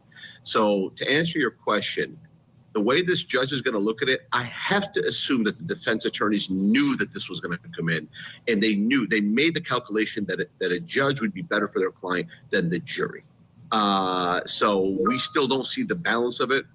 The attorneys already have, but it's very, very, very, very bad for the defense. The defense must have known that this was going to come. They must have made the calculation that a judge will probably parse through it a little bit better than a jury. Mm-hmm. We know the lake where she was found, Breasia, was about 30 minutes away from the apartment. And the kid says it was a long drive. I don't know. I wouldn't be able to take you there because it was too long of a drive for him to remember. So that part of it fits. I was told to stay in the car while he goes fishing, but he never saw him with a fishing rod and never saw those other 6 people that he was supposedly fishing with. I mean, the kid's telling a lot of it seems to really match up with the state's case. It does. It does. It's, again, the defense attorneys must have known that this was going to come. They must have predicted it. They must have seen it and grasped for it and told their client, we're going to have to waive this jury. Because, look, here's the thing, right? When you lose a case and you're a defendant, you spend the rest of your life stewing on your case, and people tell you, hey, the only way you're going to get out of here is if you claim ineffective assistance of counsel. Well, the first thing you're going to say is, my lawyers advised me improperly by telling me to waive this jury. It doesn't matter that I waived it. I signed a disclaimer. I did it based on their advice, right? And that's why I'm sitting here, right? So these attorneys would have sat down to their client's face and behind their client's back and thought, are we going to do this? We know the right way to do it, but we know that this is a big risk for us, but we know the evidence that's going to come in. And as you said, Ted, right, this kid's examination is falling right in line with the evidence around the case, right? And the guy looks like a villain, right? So this is not going well for the defense. But these attorneys, I'm looking at them in the courtroom, not right now, but before, and they are very, very, very nervous, and they are very focused because their butts are on the line. They're going to have to explain to future clients why did they waive a jury in this case. They have an answer. We just don't know what it is. Yeah, good point. Let's get a break. Get you back to the courtroom for more right after this. Stay with us. Is wrong and it needs to stop. Reviewed, Breasia Terrell's younger brother told the judge the boy appeared carefree during the interview and wanted to give Breasia a stuffed animal when she came home. She never came home. Of course, Henry Dinkins is accused of killing her. Back in 2020, after she came to his apartment for a sleepover, her body was found months later in a pond. Let's hear more testimony now from Detective Maureen Hams and her interview with Breasia's brother. Okay, and bleach. What was the bleach? It's in his trunk. It's in The purple trunk. In that car that he drove. The burgundy one, the Impala, remember? the Impala? He have it in the back of his trunk. It's a big knife. Okay, and was the bleach in a container or what? It was in a container. How'd you know it was bleach? You know about bleach? I know how it smells. Could you smell it? Yeah. Did he open it up there with you? No? How could you smell it? Or did you not smell it? I can't smell it because he was down there and I smelled it. He was down by the fishing. By the fishing? Was it by the river or by a creek? Water. Okay. You know what telling the truth is, right? Yeah. What does that mean? Don't lie. And what does lie mean? You'll get in trouble. Yeah, so are you telling us the truth? We're really trying to find yourself. Yeah, I'm not lying.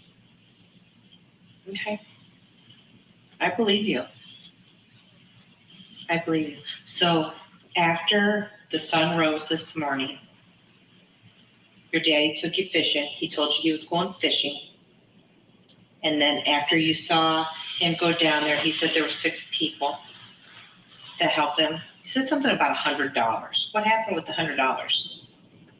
He paid for it. Who? My dad. Paid for what?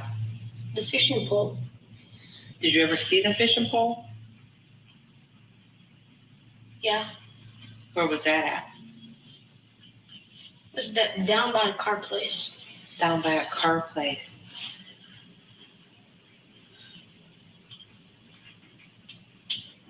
Did Dad put the fishing pole in the car at all?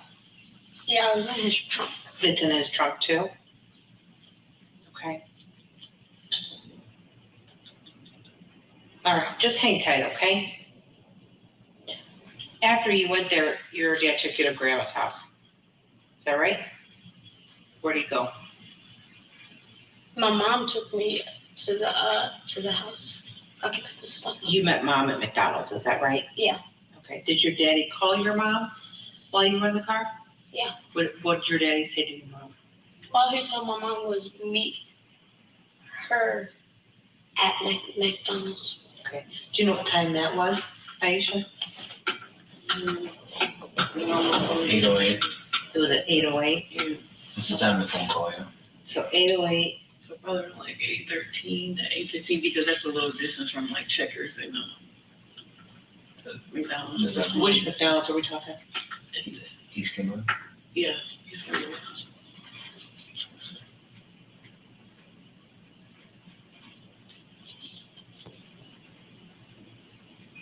All right. Is there anything else you remember? Just that. Just that. But you think that you'd be able to say, yeah, it was down around this area where he was fishing. Was there roads down there? There was roads? Okay. All right, just hang tight, okay? You like those mini minis? I like them too.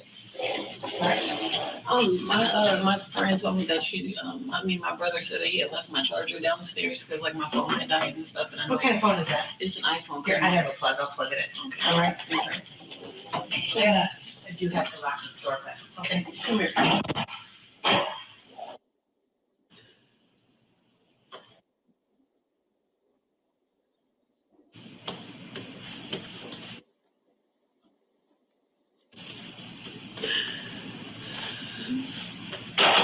right. So I want to show you a couple pictures, okay? Because they're of different types of knives, okay? Do any of these look like what you saw? It looked like this one, but this down here is purple. It looked like this, but this was purple? Okay. Okay, so what we're gonna do is we are going to take you, Mom, and you, and we're gonna drive down to some areas, okay? And it's gonna be us four. I'm gonna put you in the front seat, okay? And we're gonna go looking to see where your daddy went fishing this morning, okay? Okay. Let me go put these back and we'll get out of here, okay?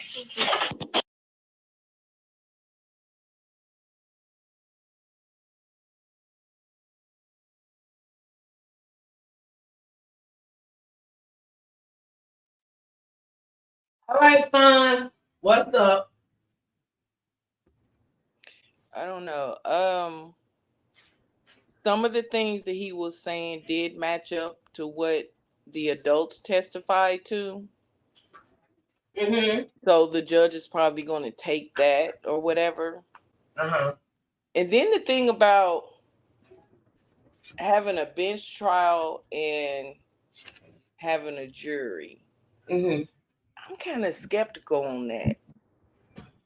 Because especially like in this case, because The truth explained it, the judge knows about the law and the rules of the law. yes, he knows more than if they would have chose us to be part Right. of the jury. Right. And the jury during deliberation will probably be having a lot of questions Mm-hmm. Mm-hmm. on understanding certain terms and things like that. Because I know I would. Because I'm a person, I need to be clear. I need to really have understanding before I Right. make a decision. You get what I'm saying? But yeah, some of his testimony, what he was saying, it did match up. And then the thing about it is children, especially at that age, they don't have a sense of time. They don't have a sense of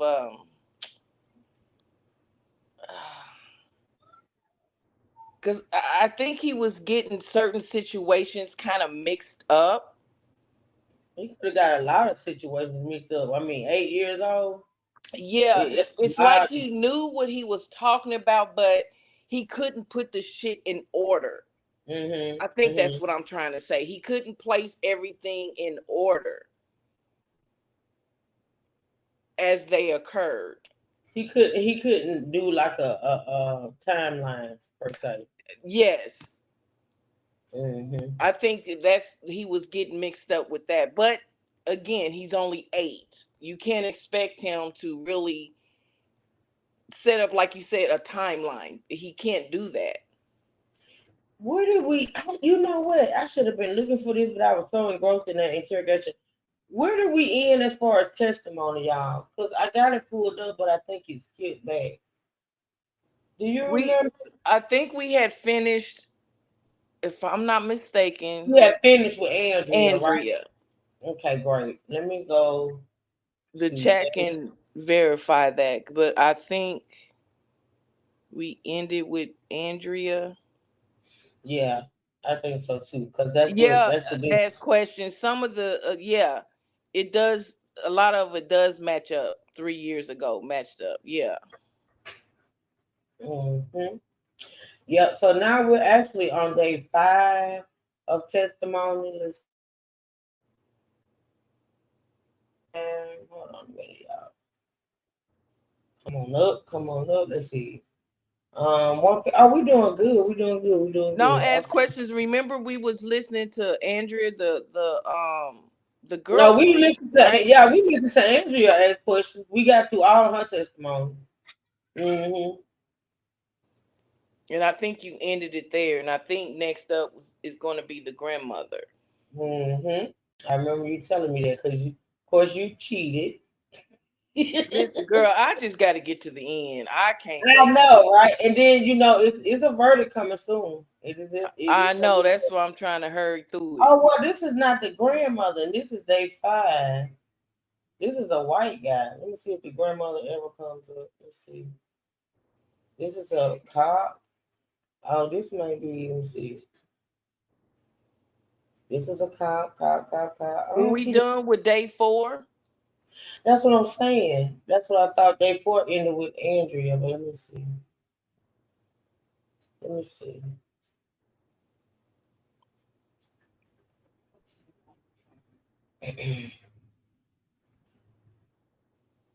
So that's day 3. This is day 4. And that's where these cops come in. Hold on. Oh no, that's day 4 right there. That's the grandma, and that's somebody else. Okay, this is what we're gonna. This is it, y'all, right here. All right, so let me do this.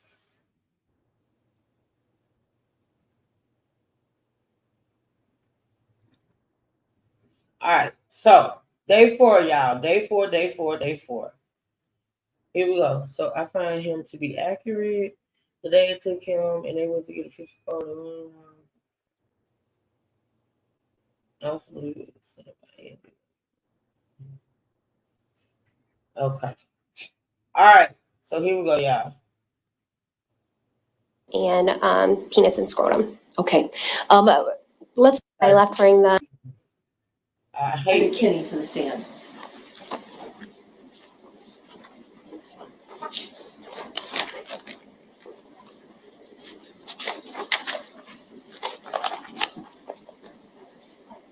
Raise your right hand. Do you swear to tell the truth, the whole truth, nothing but the truth? Yes. Please have a seat.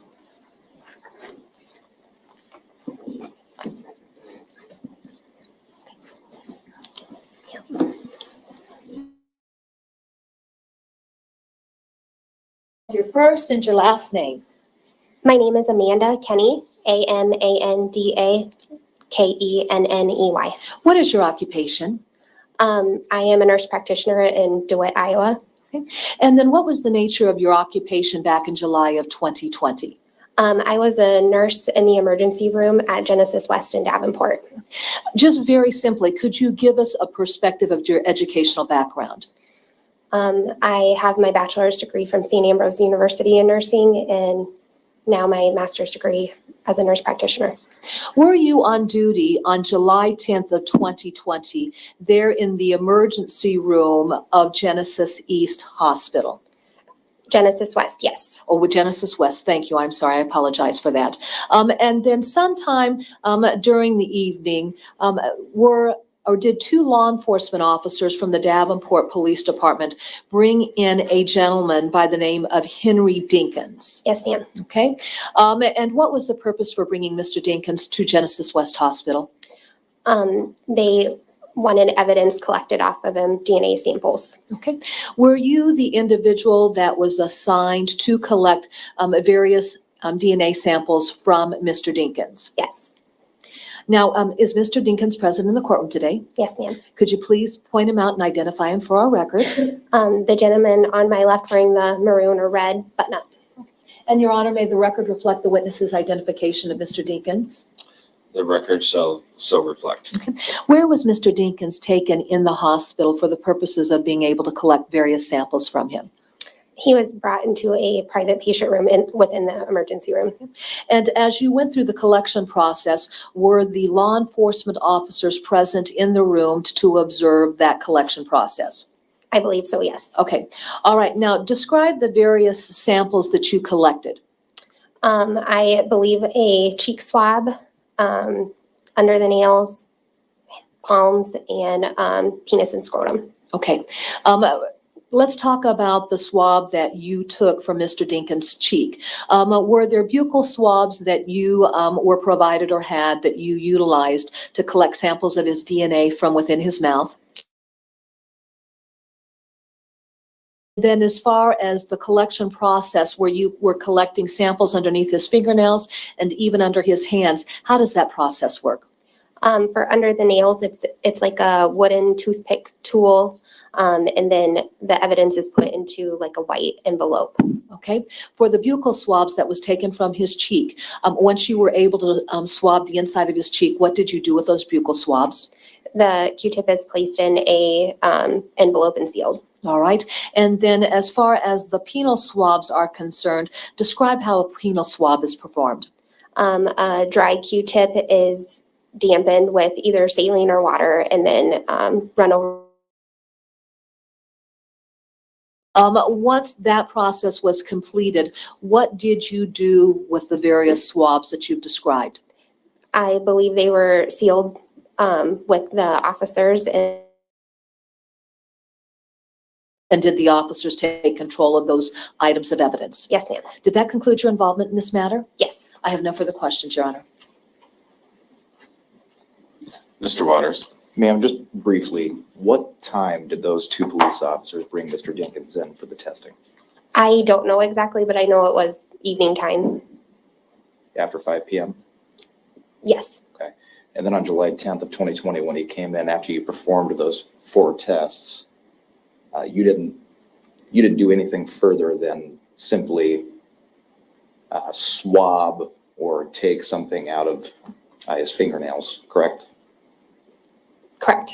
So no further testing. You didn't test it for DNA. You didn't test it for blood, or We did not collect any blood. We just collected the Q-tips I described before.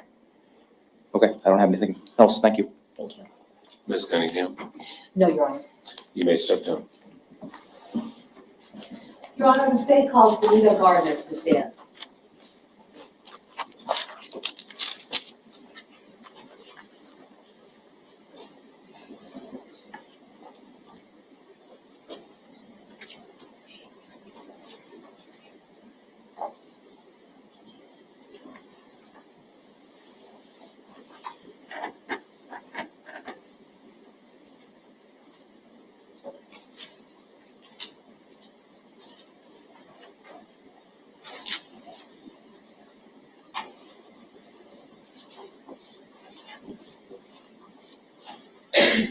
You'll raise your right hand, please.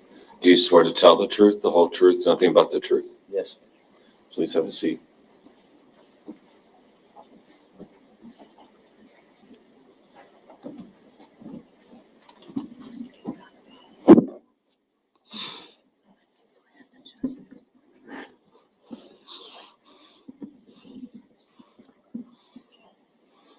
Please state your name for the record and spell both your first and your last name. Donita Gardner. Donita Gardner. Donita Gardner. Gardner. Okay. Miss Gardner, do you reside here in Scott County? Yes. Where were you living back in July of 2020? Americana.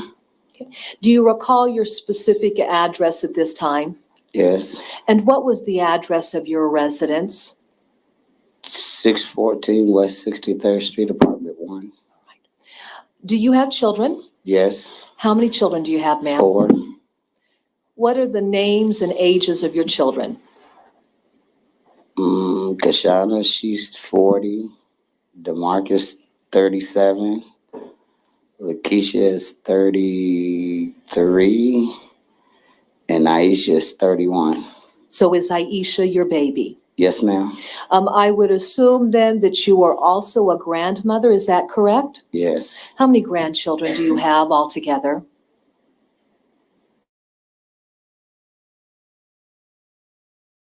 talk about the grandchildren from your daughter Aisha. And other than Breasia, we're using initials for the other two children. What is the initials of the oldest child of Aisha?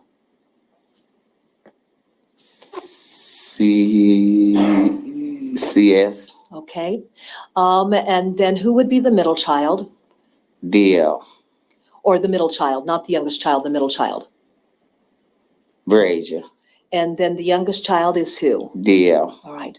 Now going back to July of 2020, was DL 8 years of age? Yes, ma'am. And then was Breasia 10 years of age? Yes, ma'am. If you could, as a grandmother, just describe the relationships that existed between the three children. Ooh. Man. They got along. And how close were Breasia and DL? Partners in crimes. They were partners in crimes. Yeah. As a grandmother, did you babysit the children? Yes, I did. Okay. And at times that you were babysitting, where would your daughter be at? Work. All right. Where was your daughter working during this period of time? Work. Or where was she working at? Wendy's. No. Checkers. Checkers. All right. Now, I'd like to direct your attention, if I could, to events of July 9th of 2020. Was Aisha working that day? And Yeah. All right. And were you babysitting all three children? Yeah. During that period of time, had Aisha moved back into the family home with you? Yeah. And so were Aisha and the three children living with you there at the house? Yeah. Now, had Aisha mentioned to you having run into Henry Dinkins the previous day? Yeah. And what was your understanding of what developed when Aisha had run into Mr. Dinkins on July 8th of 2020?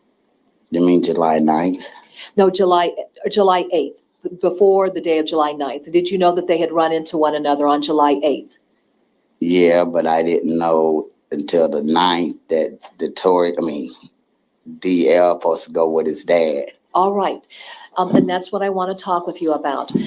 Now, what did Aisha share with you as far as the arrangements had been made for DL to spend time with Mr. Dinkins? Yeah. Well, I had doctor pump, but she told me when I got to the house, make sure that DL take his shower, brush his teeth, comb his hair, because Henry was coming to get him. All right. And I'm supposed to keep him for a couple of days, I think. I'm not for sure. Sure. So did you have a doctor's appointment earlier in the morning then Yeah. before Mr. Dinkins came to pick up Yeah. DL? Yeah. Is Henry Dinkins present in court today? Yes, ma'am. Could you please identify him for our record and what he's wearing? Yeah, he's sitting over there. I can't really tell what color the shirt is. It looked like a purple, All dark right. purple, something. Your Or can I Honor- just say the two braids in his hair? 'Cause Sure, I absolutely. really can't see the color of the shirt. Your Honor, may the record reflect that identification? Yes, All the right. record shall so reflect. And then with that being said, did you follow your daughter's directions as Yes, far ma'am. as Yes, getting ma'am. DL ready? All right. Now, what time of the day would Mr. Dinkins have come over to your apartment to pick up DL? And if you don't remember a specific time, identify it as morning, afternoon, just give us just some perspective. It's about I want to say almost 11:30. Okay. And would that have been in the morning? Yes, ma'am. Describe what happened when you realized that Mr. Dinkins had arrived there at your apartment. What were you doing? I was making sure DL was getting ready. Okay. All right. Did Mr. Dinkins come into the apartment? Yes, but I don't know if Brazier let him in or CS let him in, because I was in the back room making sure that DL was getting ready. Certainly. And then what room would he have come into when he entered the apartment? The living room. All right. At some point, did either Breasia or CS indicate to you that Mr. Dinkins was there to pick up DL? No, because when I heard somebody at the door, I came out the back room. Okay. And then what developed when you came out of the back room and presumably into the living room? Is that where you went to? Yeah. Okay. What happened when you came into the living room? Only thing I remember, they got in the Brazier and SC. I had got on them for something. I can't remember what it was. And they asked me, Mama asked Henry, can I go with him? I said, no, you're not. You're not going. So when Henry got there, they asked Henry, and Henry said no, because I'm whatever that little small car. I don't know. I'm not really good at names with cars, but I know it was the black two-door that had Queen and King on it. And would that be a black Camaro? I think so. Yeah. Sure. Absolutely. So go ahead. Yeah. Continue to describe then what developed. Then after that, that's when DL said, Brazier, come on. And I said, no. So Brazier asked me to call her mom. And I said, no, because I don't like calling your mom when she's at. DL was walking out the door. He just said, come on, Brazier. So I just I said, so when she called me at lunch, I let her know Brazier's with Henry and DL. Okay. Now, did CS want to be able to go along with Breasia and DL? Yes, he wanted to go, but Henry told him no because the car wasn't big enough. Was Henry more than willing to allow Breasia to come along? Well, let me ask you this. Did he say no to Breasia or simply CS?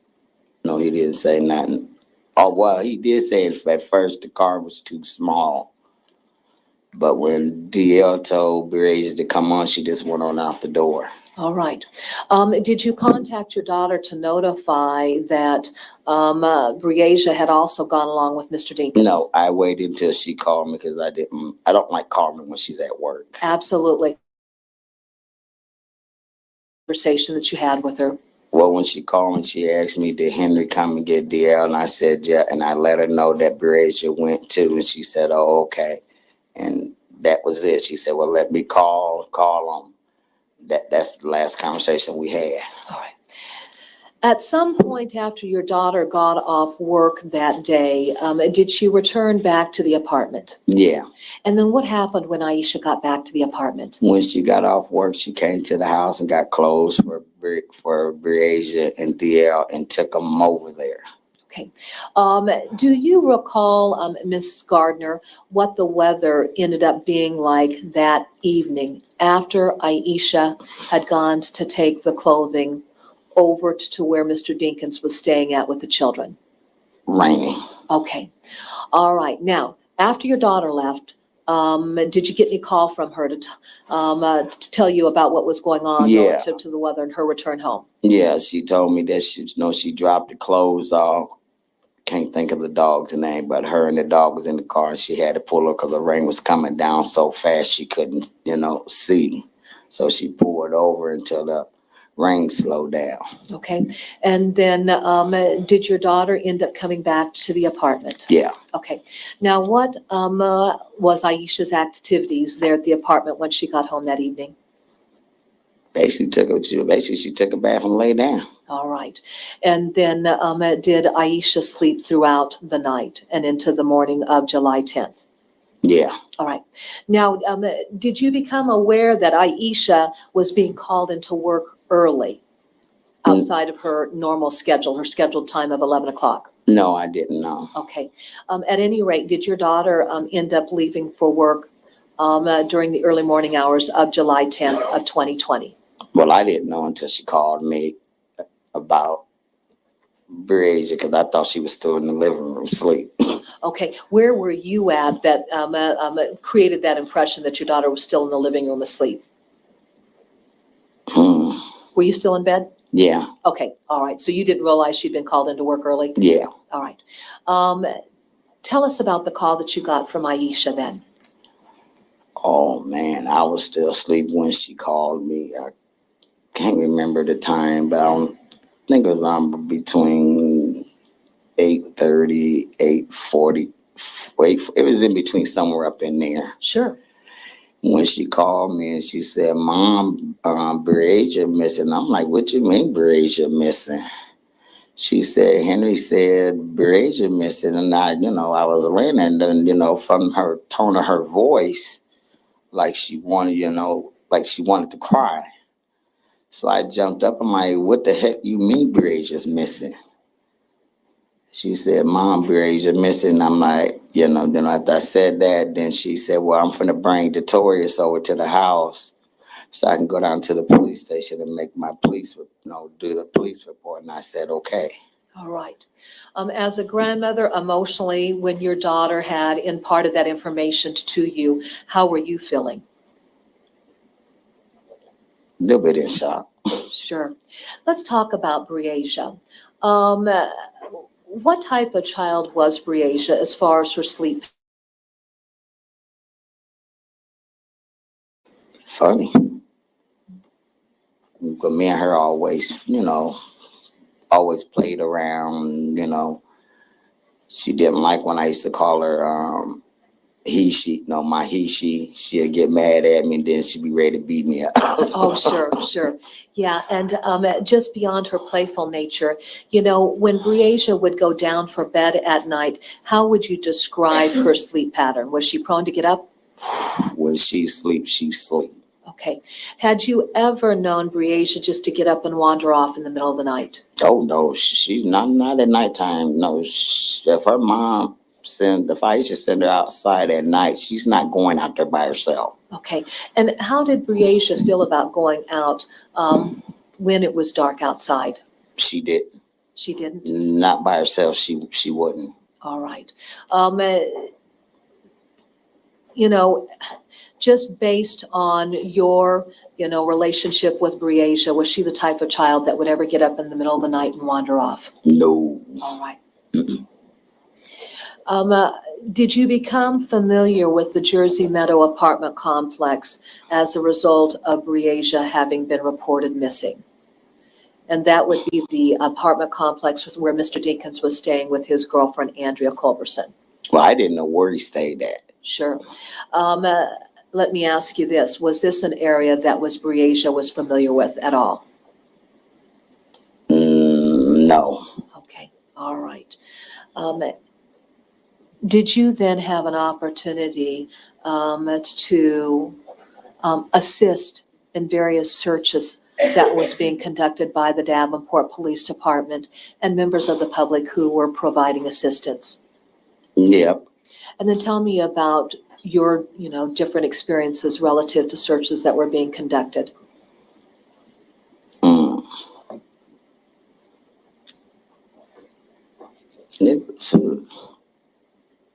For me, everybody did what they, did.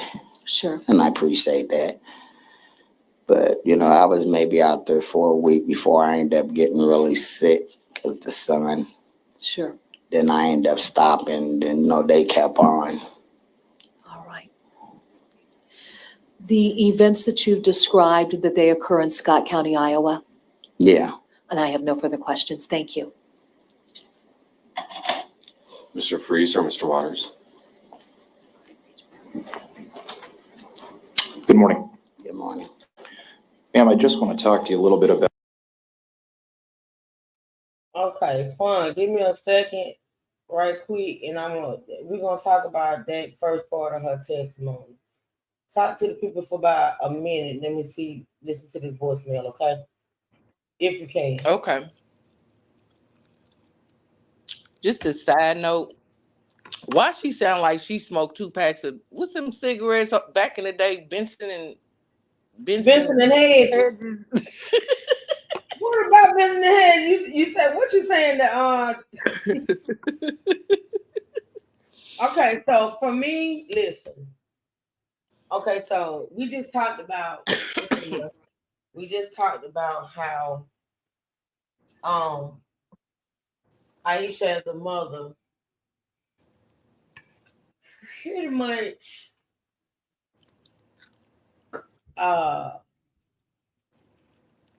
oh, she was the kind of mother that she only knew how to be, right? Mm-hmm.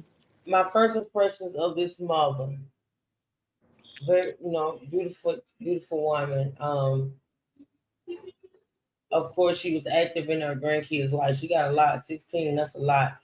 But I think as far as education wise and um, you know, I think it's we got some like generational curses going on right now as far as her and Aisha, maybe I don't know for sure. What I'm saying is this: her and Aisha seem to have the same comprehension skills. Like she even though she's listening, she's paying attention.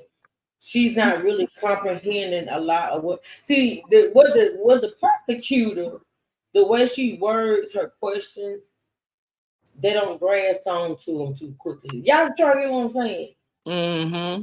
Like a lot, she the way. Oh, I went out for a minute. But the way she word her questions and the way she speaks and the way she asks her questions, I don't think Aisha or the mother fully comprehended a lot of what her questions were. Because you notice how when she asked her about Aisha, not Aisha's, but Breaja's sleeping pattern, she answered about her being playful.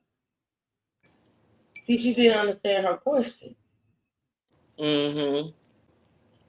Maybe she didn't hear. Maybe, I don't know if she's hard of hearing or just can't comprehend, but I see a little pattern as far as the mom and the grandma. And I'm pretty sure that grandma, like, I didn't know Aisha was the baby, which explains why she probably was back at home. Um, and the grandmother seemed like she did everything she could to help her. And I think Mm-hmm. she babysat those kids. She loved those kids. She helped her daughter out. Aisha was probably trying to, after having to move back in with her mom, trying to get herself back together, Because, Mm-hmm. let's just be honest. She's still young, like 31, whatever she is, 30, 31 is still young with three babies. And it's hard, especially if you're doing it by yourself. And I feel like, Aisha, she felt on hard times. She needed to go back home to mama.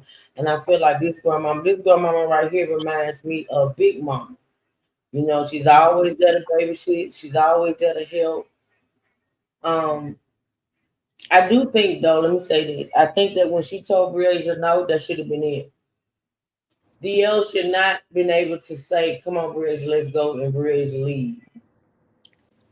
You get what I'm saying? If grandma said no, that's it. It's no.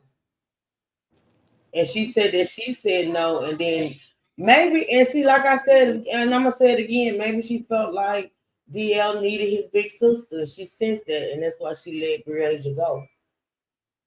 Um, it's just really, really sad because it's really, really sad because it's bad enough. It's bad enough when babies get killed like this. It's really, really bad. But to me, honestly, it hit kind of different when it's so, it could have been avoided. Like a lot of stuff that happens in life we can't avoid, right? Mm-hmm. When you think back and you think about the chain of events, the by these kids, like nobody, not even his, right? Mm-hmm. And I still go back to whether or not these people knew what type of man this was. I think, let me tell you something. I'm gonna say this, and I'm gonna let you have it. I think with us women, not me at this point, because I ain't having no more kids. If I get pregnant, the whole world coming to an end. It's gonna be a hell of a fight. But we as women, we have to be very, very careful about who we have kids with. And Mm-hmm. I know that's a broad statement, and I know one of my siblings, suggest I talk about, which I probably won't because it's a lot. It's that girl, Christian somebody, and then she got baby daddy named Blue, and she just recently actually yesterday had her baby on Instagram, and he was in somewhere else with another female while she was in labor with. See, that's a whole lot of for me. I don't know. I guess there are a couple that's in the media, social media, or whatever, and there's a lot going on with that situation. But why are you live on Instagram? Never mind. Go ahead. yeah, they said she was live on Instagram having a baby, and he was out partying with another female in another state.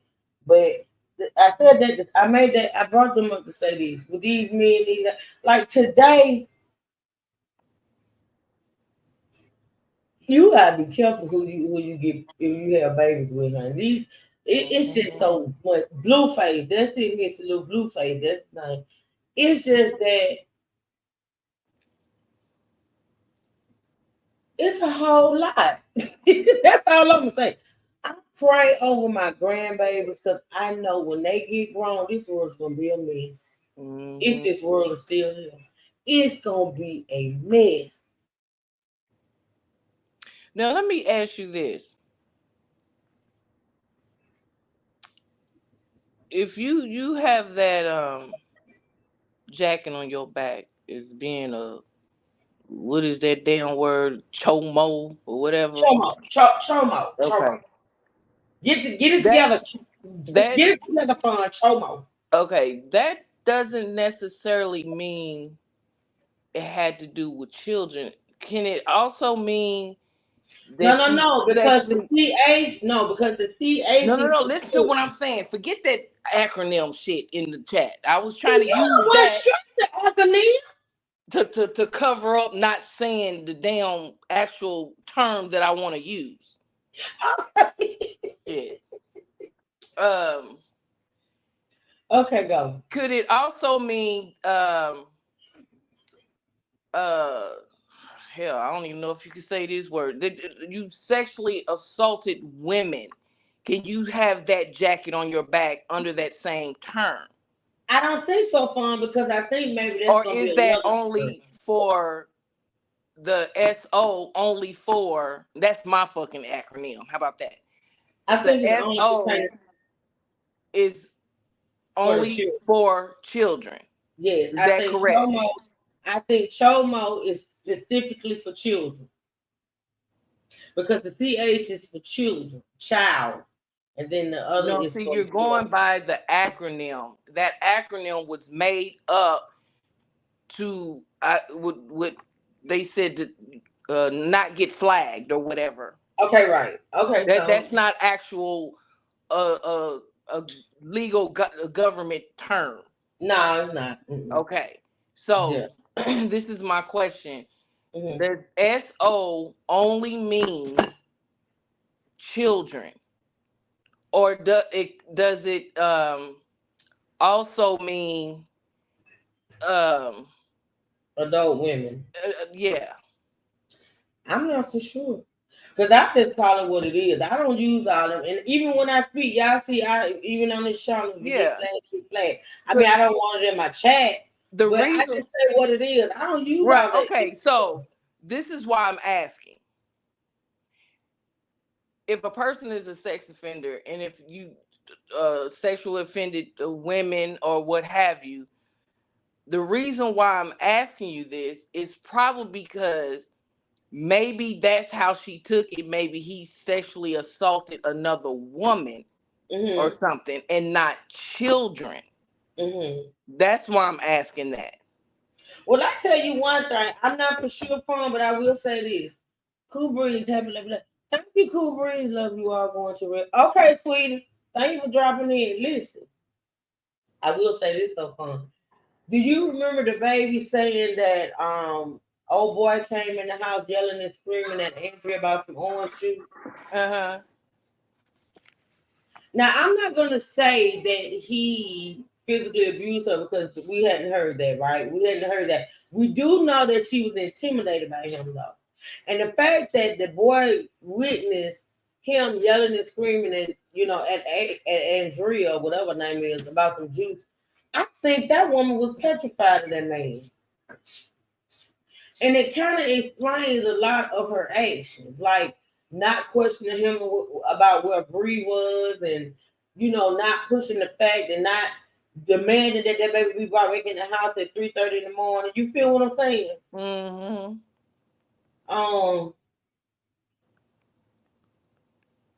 I think this is a really, really sad case. I really do, because I really feel like this man literally had easy access to this little girl, and it shouldn't have been that way. It shouldn't have been that way.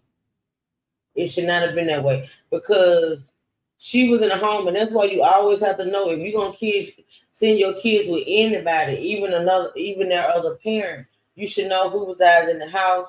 You should know the house dynamics. You should know this, because the only reason why that man had so much leeway and so much freedom to do what he did to that baby, because that woman wasn't gonna say shit. She wasn't gonna try to stop shit. She wasn't gonna question him about shit or nothing. And it just made it too easy for him. You get what I'm saying? And I think that's really sad. You know, I'm just saying. This case is really like it's hitting different for me. I ain't gonna lie. Mm-hmm.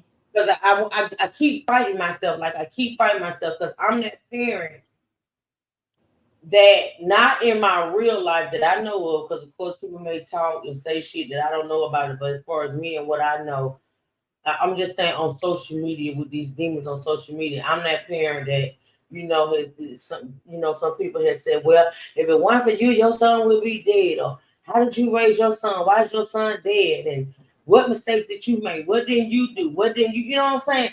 So I've been a parent in that position, and I just don't want to put that woman in that position, because I know that hurts. You know what I'm saying? It hurts. And when somebody else take the life of your child, what it boils down to is still ultimately that person's fault, not yours. Mm-hmm. You get what I'm saying? That's why I asked, was the term used only when it comes to minors, children, or overall? So I guess for an adult woman, it would be sexual assault, I guess, instead of, I don't know. Like I said, so many terms for so many things. Yeah. And to me, I would think it would mean for both children and women that get assaulted. Mm-hmm. It's just sexual assault, all right for me. Fuck all the acronyms and shit. You a sex offender, shit.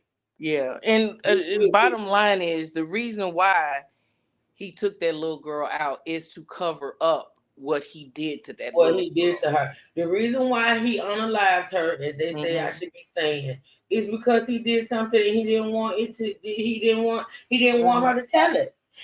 And to me, honestly, from the way that Bree has been described, she most likely would have told it. Oh yeah. Oh, she would have told it. Mm-hmm. She was gonna tell it, and so he knew that. She may have told him she was gonna tell it. You feel? So he knew exactly what he was doing. Oh, let's finish listening to Grandma. But I'm pretty sad listening to Grandma, I must admit, because now to be honest, I understand Aisha a little bit more. Mm-hmm. I understand her train of thought a little bit more. I'm just saying. But now we're gonna get into the cross examination of the grandma, y'all. Let's listen. About your version of events, July 9th, 2020, okay? I think you just testified that DL and Breasia went with Mr. Dinkins sometime around 11:30 in the morning on July 9th of 2020, correct? Yeah. Okay. And I think you mentioned that at first you were not okay with Breasia going with Mr. Dinkins, but then you... No, because she wasn't only supposed to be notorious. Sure. I mean, DL. But then you contacted Aisha, correct? No, I didn't call her. I wait until she called me because I don't like calling her when she's at work. But then after that, essentially, Breasia had already gone with DL and Mr. Dinkins. Yeah. And then Aisha found that out, correct? Excuse me?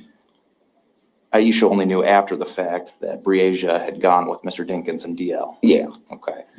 And then, just so I know, you had met Mr. Dinkins before July 9th of 2020, correct? Yeah. And Breasia and DL had spent time with him prior to July 9th, 2020, correct? You talking about before or during Before the July night? 9th of 2020. Yeah, a couple of times. And Breasia was never uncomfortable spending time with Henry, correct? No. Same question, but with DL? No.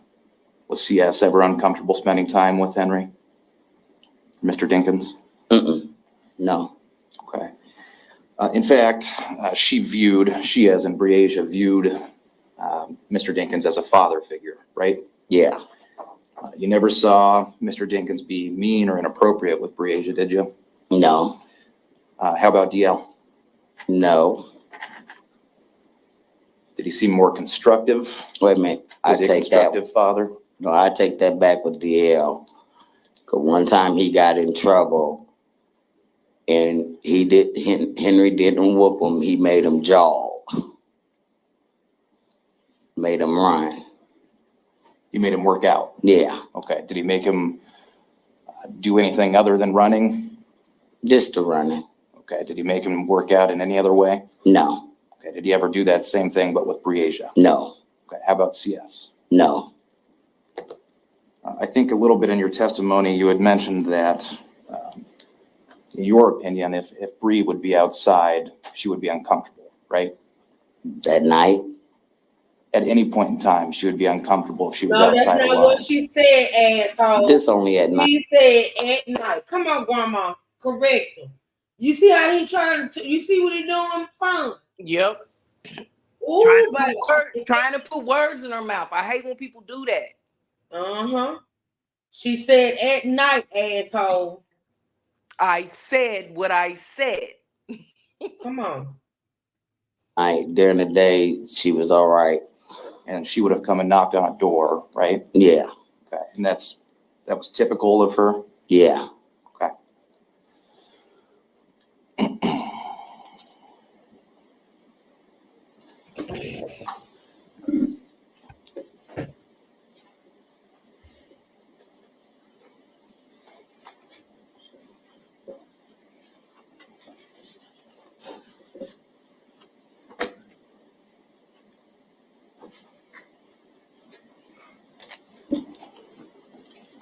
And ma'am, you have lived with DL since essentially July 10th of 2020, right?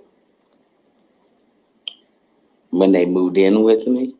Well, yeah, I mean, for the past 3 years, you've lived with DL, correct?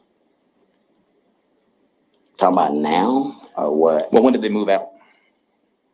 When they moved in with me, it was maybe a week before July. Of 2020? Of 2020, yeah. Do they still live with you to this day? Well, they just moved back in with me the 1st of June of 2023. Okay, and you've had plenty of opportunity to speak with Aisha and DL about this case, correct? I could have, but I didn't. Okay, have you ever heard DL mention to you anything about a bloody knife? I don't question my grandkids about anything. Okay, has he ever mentioned to you anything about bleach or cleaning off a knife with bleach? I don't question my grandkids about nothing. Has he ever mentioned to you anything about being present when Breasia was shot? She just say I don't question my grandkids. Again, I don't. I wait until they come to me. You know what? Oh my God. Oh my God. Okay. I'm trying to keep my cool fun. I'm trying to keep my cool. Hey, Danielle, good to fun. Because I knew he was going to get up here and be an asshole. I knew it. No, I done told you once I don't question my grandkids. Then you She gonna ask said, me I another wait till question. they. She said, I wait till they come to me. And the thing about it is, like with a situation like this, you go to questioning the kid and talking about, then they gonna say you coached them. Mm-hmm. You question them over and over again, they gonna say you coached them. Mm-hmm. Versus if they come to you talking, then you just let them talk. Uh-huh. And even if I did talk to my grandkids, dickhead, I wouldn't tell you. No, that's right. I wouldn't shit. How about that? You know the And he never prosecutor did. told him to say Okay, that's all I have. Thank you. Mrs. Gardner, just given the circumstances surrounding Briasia's death, is this a topic of conversation that you choose to engage in with DL? No. Okay, has this been really traumatic for him? Yeah. All right. And then as far as Mr. Dinkins was concerned, was he an individual that he was around throughout DL's life or even Briasia's, where he was a constant figure within the children's lives? I'm gonna say no. All right. Was any contact that he had with DL very sporadic with big gaps in time where he wasn't involved in the child's life at all? Henry come around when he felt like it. Okay. That's how I see it. All right. And so if he didn't feel like it, Henry wasn't coming around. Would that be fair to say? Right. And then finally, when Briasia and DL left with Mr. Dinkins that morning, did they have any personal belongings that they had taken with them as far as bags of clothing? No, they didn't take anything with them. Okay. And then were the children were staying with Mr. Dinkins at some point in time? Yes. How did that occur? Their mom, Aisha, took it to him after she got off work. I have no further questions. Thank you. Okay.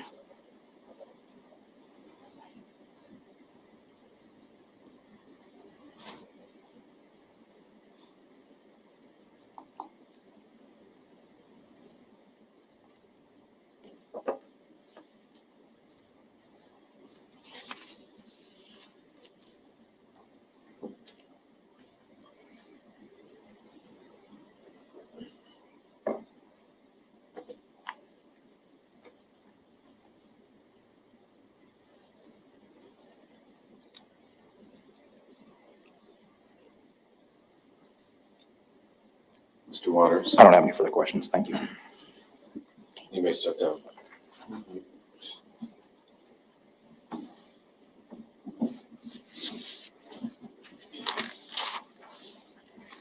Your Honor, the state calls Jim Peters to the stand. All right, so we in 2:43. I think I'm gonna go to like 3 hours. So let's see who Jim Peters is and see if we're gonna get through his testimony before we end it for today.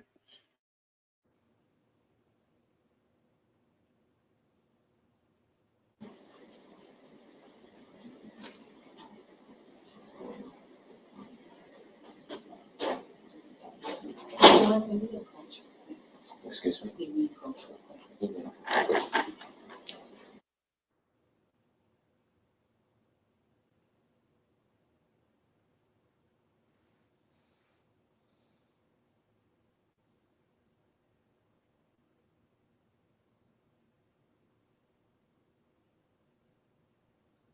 So they talking to the judge, y'all, so it's muted. Oh, there you go.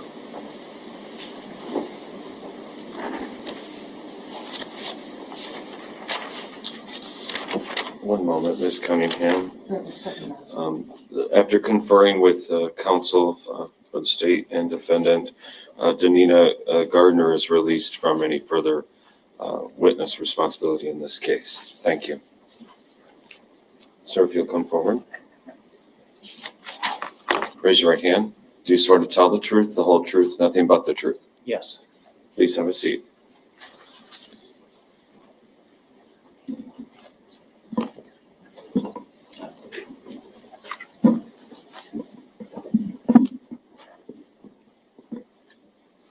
Please state your name for the record. Jim Peters. Mr. Peters, what is your occupation? Presently, I'm retired, but I have a business that I started in 2015 called Samaritan Detection Dogs, and we use the dogs to look for a variety of subjects. All right. Now, what got you interested in working with detection dogs?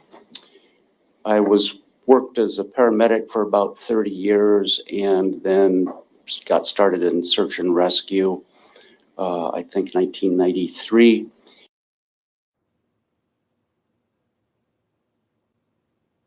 It looks like, if I'm predicting correctly, this guy's testimony is probably gonna last about an hour. I'm gonna speed it up just a bit to get through as much as we can in the next 15 minutes, and then we're gonna call it a day, and then we'll be back on Wednesday. Okay. From what you think, I'm gonna ask your opinion because since this case is it's like really coming to an end at this point, do you think I should cover this case all week instead of going on the other channel? I believe it's exactly this trial took exactly 14 days, Mm-hmm. if I'm not mistaken. So that's it. We got 2 more days. So what I'm asking is, do you think I should just continue with this all week, and instead of breaking it up and going on the other channel? Do you think I should cover this case all week on this channel? I would say take a survey what the people want. Yeah, because most of the people that support this channel and the other channels in here. So listen up. This is the thing. So with this case, I think coming to verdict really, really soon. Probably gonna be a verdict. But even when the verdict comes, we're still gonna continue to listen to testimony on it. Do y'all want me to take this week and cover this case all week instead of going on my other channel on Tuesday and Thursday? Or do you want me to continue to do it like I was doing, like coming on this channel Monday, Wednesday, and Friday, and going on the other channel Tuesday and Thursday? Let me put a 1 in the chat if you want me to cover this case all week, or 2 in the chat if you want me to do it like I've been doing. Y'all let me know real fast, okay? I can't handle the truth. All right. So I'm gonna speed it up, and hopefully y'all will still be able to understand it, just so we can get through some of it. And we had a number of dogs on our team, and eventually I had my first dog around. All right. So Miss Janice said, okay. So Miss Janice said cover all week. I better say all week. If I get one more all week, it's gonna be all week. So somebody vote. Somebody, Miss Lou said all week. Okay. So we'll cover this case all week, y'all. What I'll do, so my other channel won't just go dormant. I'll probably just drop videos on that channel. To let y'all know what's to come on the channel. I try to put something on the other channel to keep it in the algorithm, but we're gonna stay on this channel all week to cover as much of this trial as we can. Okay. So thank y'all for y'all vote. Thank y'all for y'all support. Who said I'm greedy? I like content on both channels. I get it as questions. I get it. So I'm gonna continue to drop things on that other channel. It's just probably gonna be videos, but we're gonna try to get through as much of this case as we can this week, okay? Candace, I want you to cover it all, but then Bruce is not feeling well. Oh, okay, Candace. I hope you feel better, sweetie. Get some rest. Thank you for dropping in. Thank you, as questions. Hey, Slay. Good to see you, boo. Love you too. All right, so let's listen to this guy.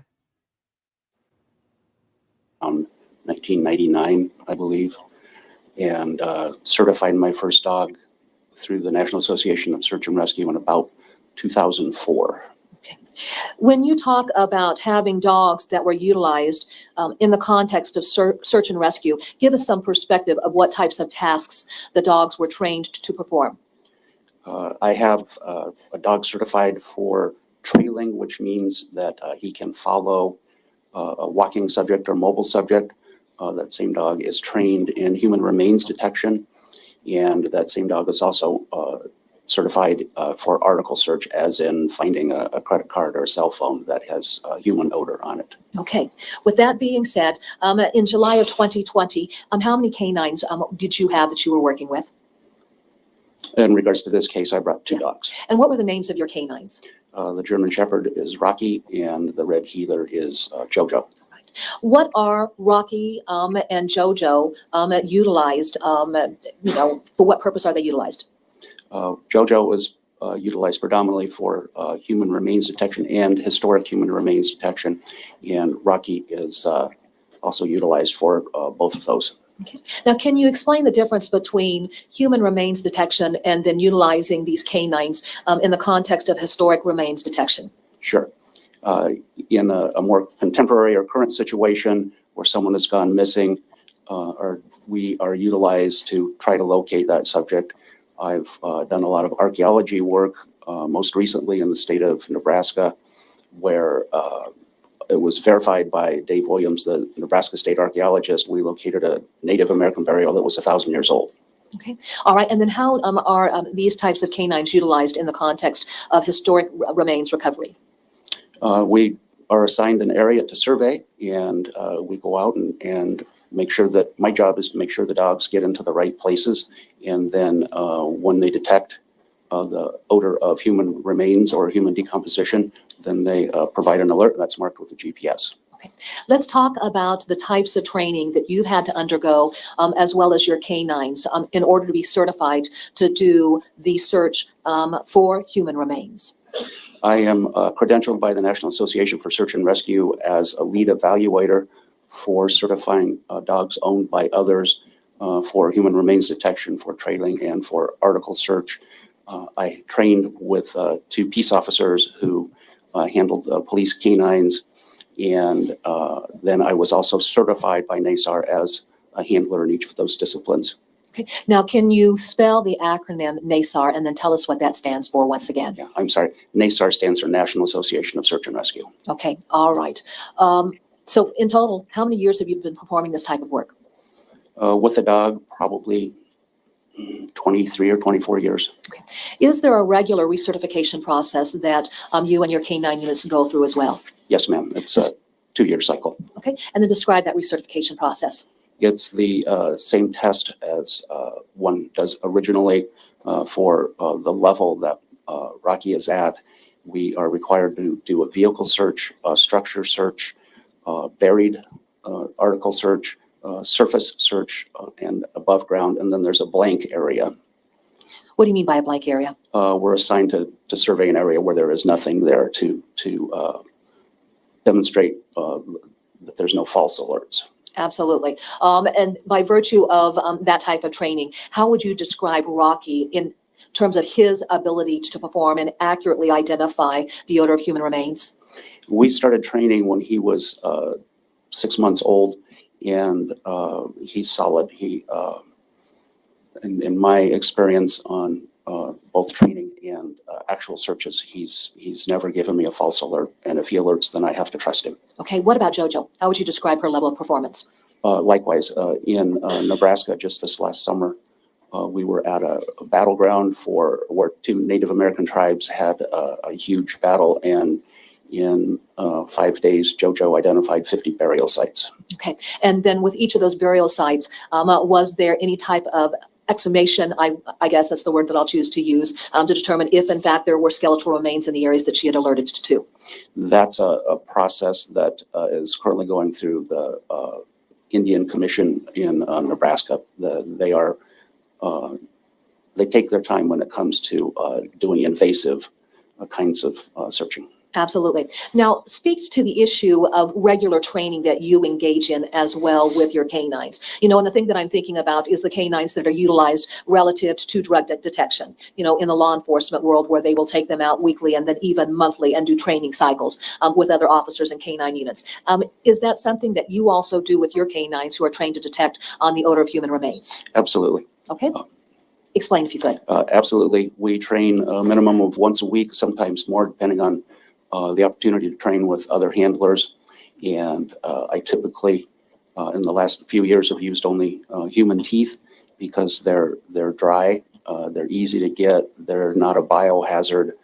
And that's when it comes to human decomposition, that's one of the last things to decompose. It's more durable than flesh and bones. Okay, so is that what you utilize in your training sessions then to see if the dogs are able to accurately alert to locations where the teeth have been placed? Yes, and again, I use teeth because I cannot detect any odor on them like I could. For example, we've often used human placenta and human tissue from death scenes, and those can be quite pungent and noticeable to any human in the area, but the teeth are not noticeable. So it's a bit more difficult task for the dogs. Okay, explain the process of how you condition a dog then to identify the odor of human remains, or even any type of item that you're interested in searching when you talk about the issue of them doing article searches.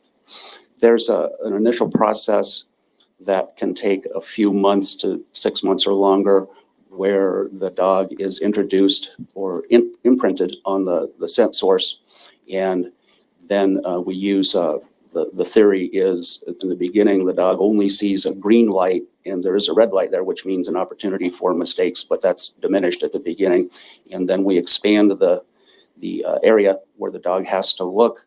And then eventually we create scenarios where the dog can make a mistake, but we hope that the foundation training has been solid enough that they don't. And we also use animal bones like deer and raccoon and those sorts of things that are everywhere in the woods. And when they have a choice between human remains or a deer bone, they always go to the human remains because it's known as operant conditioning, where it's positive reinforcement. They only get their reward when they alert on the target source. Okay.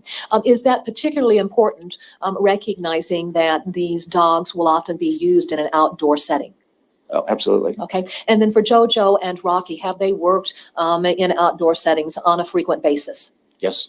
And, you know, if you were to describe their ability to focus on human remains and alert to that versus any type of decomposed animal remains, what have you noted about their performance? They might take a sniff as if to say, what's that? And then they move on. All right. When a dog is alerting to the odor of human remains, what specifically are they alerting to? As living things decompose, at the moment of death, when oxygen flow to the tissue stops, then the cells start to break down. And as that process progresses, more and more cells break down, and there are actually 5 stages to human decomposition. But in the early stages, the cells will start to break down within a matter of minutes after oxygen flow has stopped. All right. Can you describe the 5 stages to human decomposition? Yes. Initially, there's fresh, then within 24 to 36 hours, depending upon the temperature and the ambient environment, there may be bloat beginning, and then there's, putrefaction, where the tissue turns black and starts to turn into liquid, and then there's liquefaction, and then there's dry at the end where there's nothing but bones. All right. And at any one of those stages, are the dogs able to alert to the odor of human remains? Yes. All right. And I want to talk about that initial stage of fresh. So say, for example, a human body has been subjected to extensive trauma, and then the body is in the process of dying by virtue of that trauma, and it's clear that that body is not going to recover. That can the dogs then, would they then alert within those first few minutes? Yes. There's research that supports that out of Europe, where they had access. They were using police dogs owned by the city of Hamburg, Germany, and they had carpet squares that were placed next to recently deceased people where there were no external body fluids. And then they did random tests over about 3 months, I believe, and the dogs all correctly alerted on the proper carpet squares. All right. Now, what specifically is it that the odor or that the dog is detecting? With the body dying, what is it what is the body emitting? The body emits volatile organic compounds, or VOCs. And as an example, These are molecules that generally are lighter than air, and chemically they're considered volatile because they want to move. They come out of evaporation. And for example, if you think about cottonwood trees and the seeds that come off, they move around in the air and then eventually land and stay in one place. So these molecules, again, they're molecules and microscopic, meaning you need a microscope to see them. These molecules become airborne. Some go to the ground, some become airborne. Some may stick to other surfaces where the body has been in contact. Okay. How quickly are these molecules released once the human body starts to die? Within a matter of minutes. Okay. That's called autolysis. As soon as the cells run out of oxygen. This. With the release of those molecules, you indicate that they may just go airborne or they may land and stay in one place. What type of environment is going to lend itself to those molecules landing and staying in one place? Either the texture of the surface and or the moisture of the surface. These airborne molecules tend to be attracted to moist environments. Right. If you have an environment outside where there has been a lot of rain, speak to that particular topic and how the release of these molecules will be affected.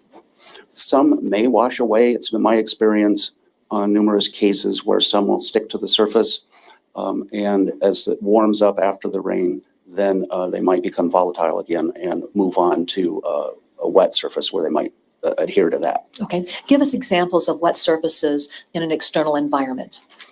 Mud, for example, mud along a stream bank or a river bank, wet prairie grasses, wet turf, forgive me. And once they stick, they tend to stay there for a long time. I can remember some cases where we've gone back 2 or 3 years after a death where there were no body fluids, and the dogs will still give an appropriate response. Okay. Can you give us an example of a case that you were involved with to help us understand that concept?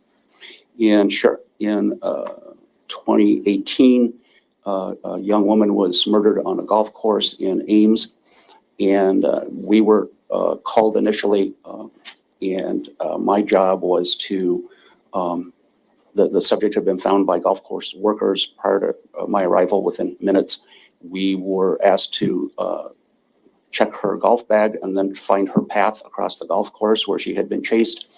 And then Rocky pulled me to the water's edge where the subject was obviously deceased and still submerged. A while later, the crime scene folks removed her body from this pond and placed her on the grass and then covered her with a tarp for their initial inspection, and they were waiting for the medical examiner. And so we went back the next day and they alerted on that location, pardon me, and then went back 6 months later, went back a year and a half later. I try not to go to the same location frequently because they do have memories. And again, for the dog, if I perform the way my dad wants me to, then I'll get a reward. Sure. All right. And then so when you had taken them back to that location, would you bring them in from different routes so that they would recognize routes that had been taken before where they had made those alerts? Yes, ma'am. Okay. Different approaches. Okay. And with each of those approaches, did the dogs always alert in the area where you knew the body had been laid out after the body had been removed from the body of water? Yes. And that has been witnessed by officers with Ames Police Department. And I do, in fact, have 4 dogs. All of them are trained for human remains, and all 4 of them have alerted on that spot. Okay. Now let's use that example that you've described. What is the human body primarily composed of so that we understand the significance of the testimony that you've just given us? Depending on the textbook, the human body is about 80% fluid and makes up a significant portion of our weight. There are also fats and other minerals. So there can be, as a body decomposes, quite a bit of fluid that leaches into the ground. And again, in the case of this golfer, she'd been stabbed multiple times, and so she and drowned. And so there wasn't any more fluid leaking out of her body. There was no visible blood. Okay. When the bodily fluids are released into the ground, then, is there a limited lifespan to the presence of that volatile organic compound? No, as I mentioned, one of my dogs alerted on a native burial that was 1,000 years old. To put it into context, if you take chicken fat, for example, and pour it in the soil, it's fat, it's not water soluble, and it's going to stay there a really long time until that earth is removed. Okay. Now, what is the normal pH balance of a live human being? From my paramedic experience and training, it's 7.4. Okay. With the human body, when it starts to die, does that change the odor of that human being? Absolutely. The human body is designed to maintain equilibrium. It's often known as homeostasis. And if, for example, it's deprived of oxygen or fluids, that homeostasis can tip, and then the body gets into trouble metabolically. And in the state of acidosis, that just accelerates the deterioration of the cells. Okay.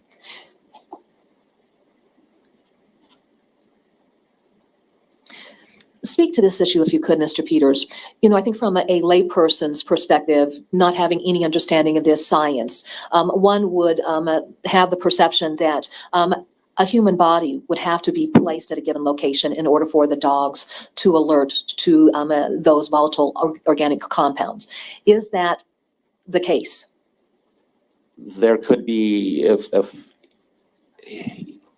there could be something that was in contact with the body that was then in contact with that location, or the body was briefly placed at that location, or there was bodily fluid or blood left at that location. All right. And then so under that circumstance, would the dogs alert to that volatile organic compound?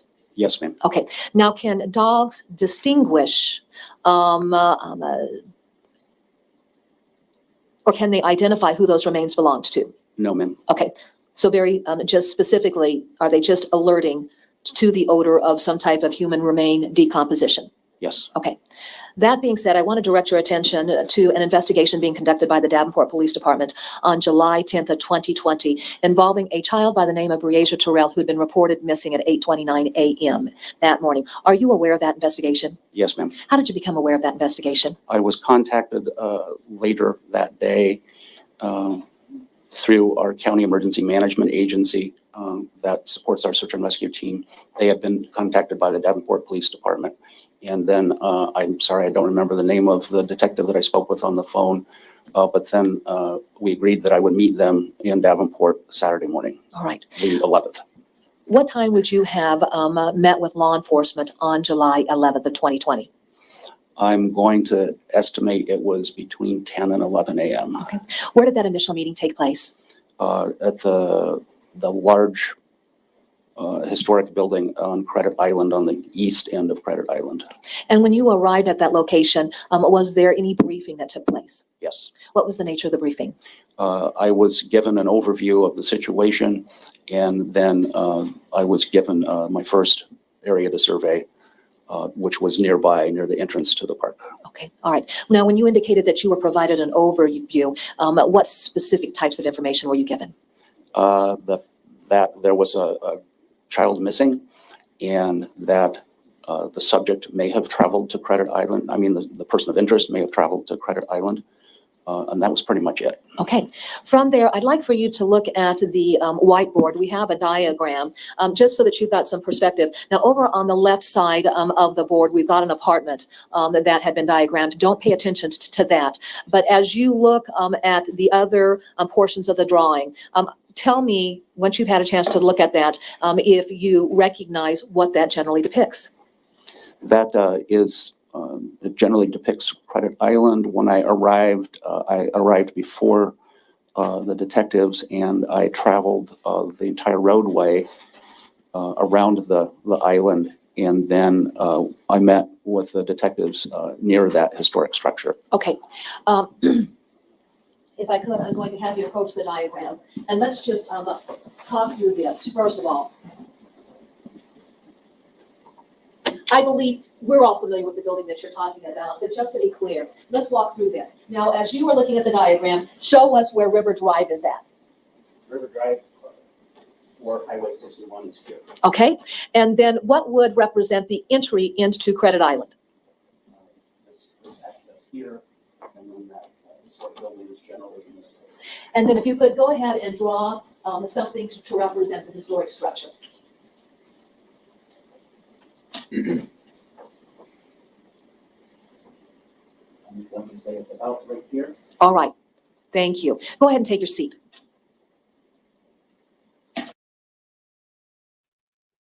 All right, y'all. I'm gonna have to end it here.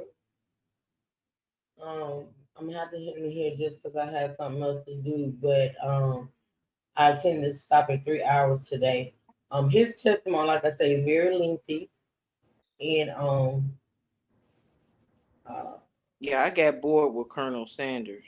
well, yeah, it's kind of boring. I tend to want to skip over this type, like the.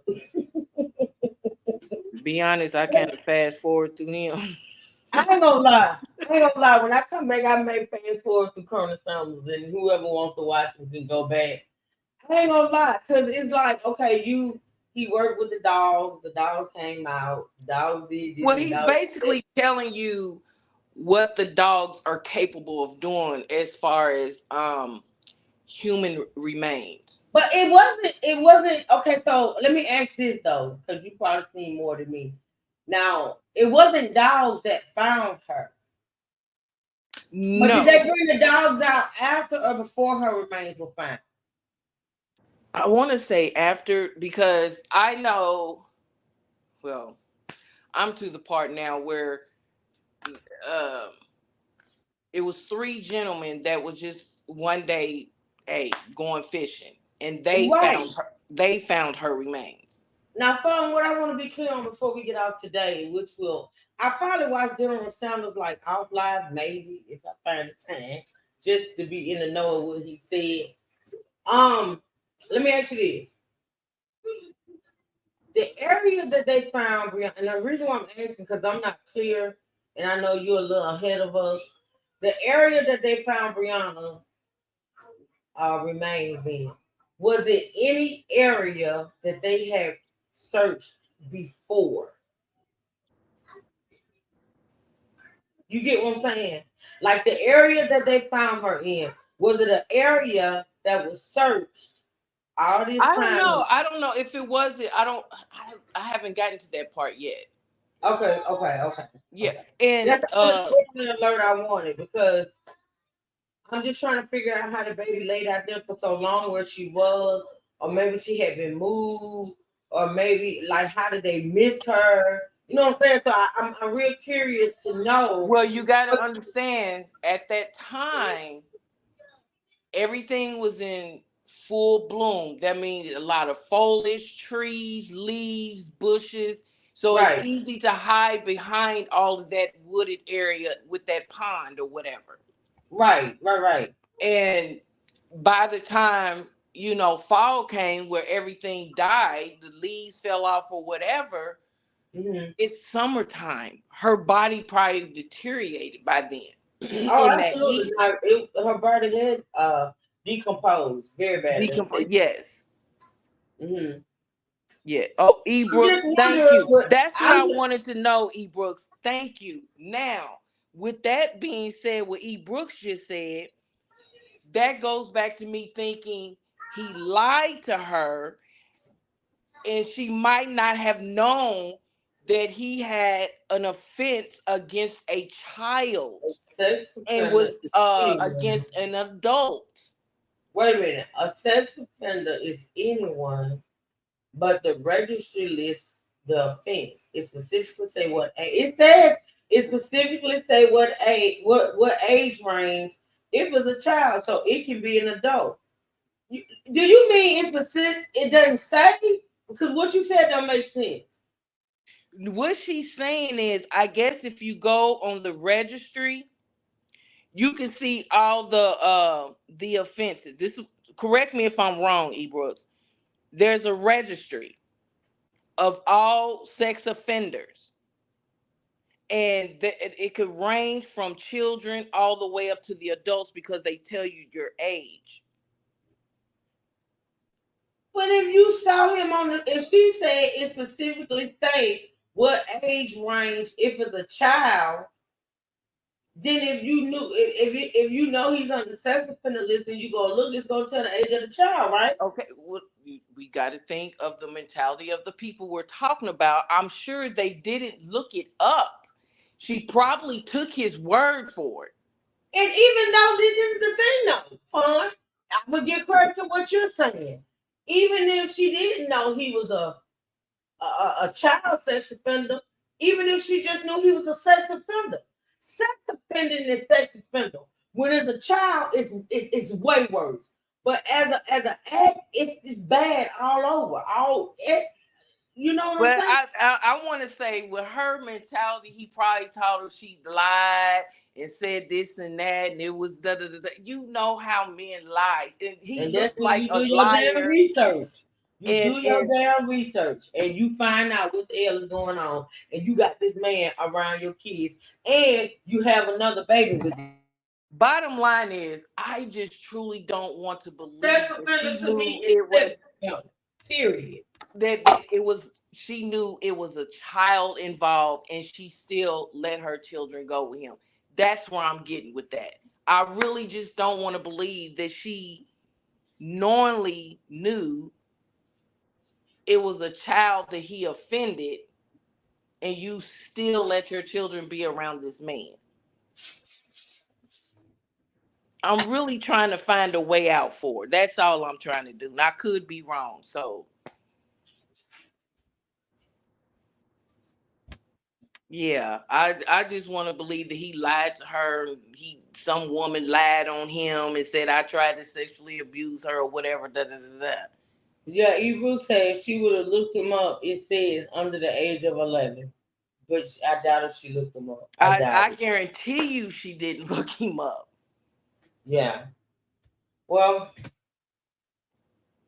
I bet maybe she won't ever make that mistake again. But in case of Brianna, or not Brianna, I'm sorry, Briasia, it's just too late at this point. But anyway, we'll return tomorrow, y'all. I do have to come on pretty early tomorrow because I have to do a grandparents day at Tatum School. So now I'm gonna try my best to come on early, like 8. If I don't show up at 8, no later than 9, then I probably won't be coming. And that's only if something come up in the morning. My intention is to come on at 8, get it over with, and then go do what I gotta do. But I'm gonna try my best because I do want to get through as much testimony as we can this week. But yeah, we're gonna end it for today. I appreciate you, Fawn, as usual. I Thank you, appreciate you, ma'am, for girl. having me up here. Oh, you're welcome. Candace said you have to look people up nowadays because if a person is charged with urinating outside, they also have to register. Yeah. Uh-huh. Oh Man. dang. Yeah, that's urinating in public. Oh man, that's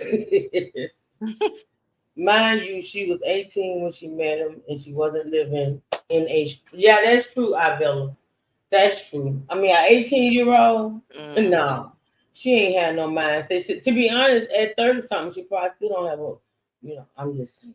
But yeah, we're gonna get off of here. I'll be back later on tonight, y'all, on my T channel. I love y'all. I appreciate y'all. Thank you, Fawn, like I said, for joining the panel. Shout out to all the True Sippers and State Gang that supported this live. I honestly do appreciate it. If you're watching the replay, maybe, or if you haven't hit the like button, please hit the like button. Feel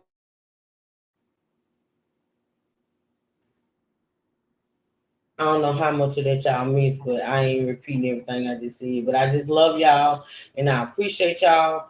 Thank you so much, for I'm looking forward to seeing you tomorrow. All And right. yeah, thank you, Missy Lou. And yeah, y'all have a blessed, beautiful day. Enjoy the rest of your day. I'm gonna do a little something before I go on live later on. Chill, you know. And so Mhm. yeah, y'all enjoy your day. I love y'all. Y'all be safe, be blessed, never stress. Y'all continue to pray for Miss Carla's family as well as Miss Monica's family. Pray for our candy corn that she gets to feeling better. Continue to pray for our slave and others in this, in the chat that may need prayer. Just pray for everybody, y'all. It doesn't hurt. With that being said, we're gonna get out of here. Y'all be good until later, okay? All right, fun. See All you right. later. Stay hydrated and stay cool. I know that's right. True Sipper, stay gang, stand up, and we out. We been down. Access my regular. I'm talking. Takes my better. Takes my better. We been down. Access my regular. I'm talking. Takes my better.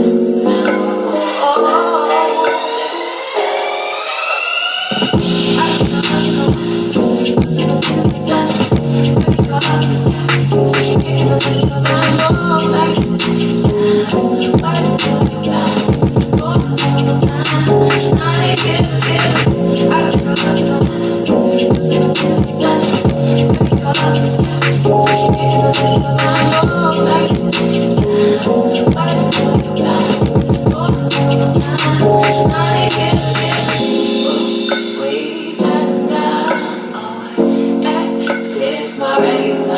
I'm talking. Takes my better. Takes my better. We been down. Access my regular. I'm talking. Takes my better.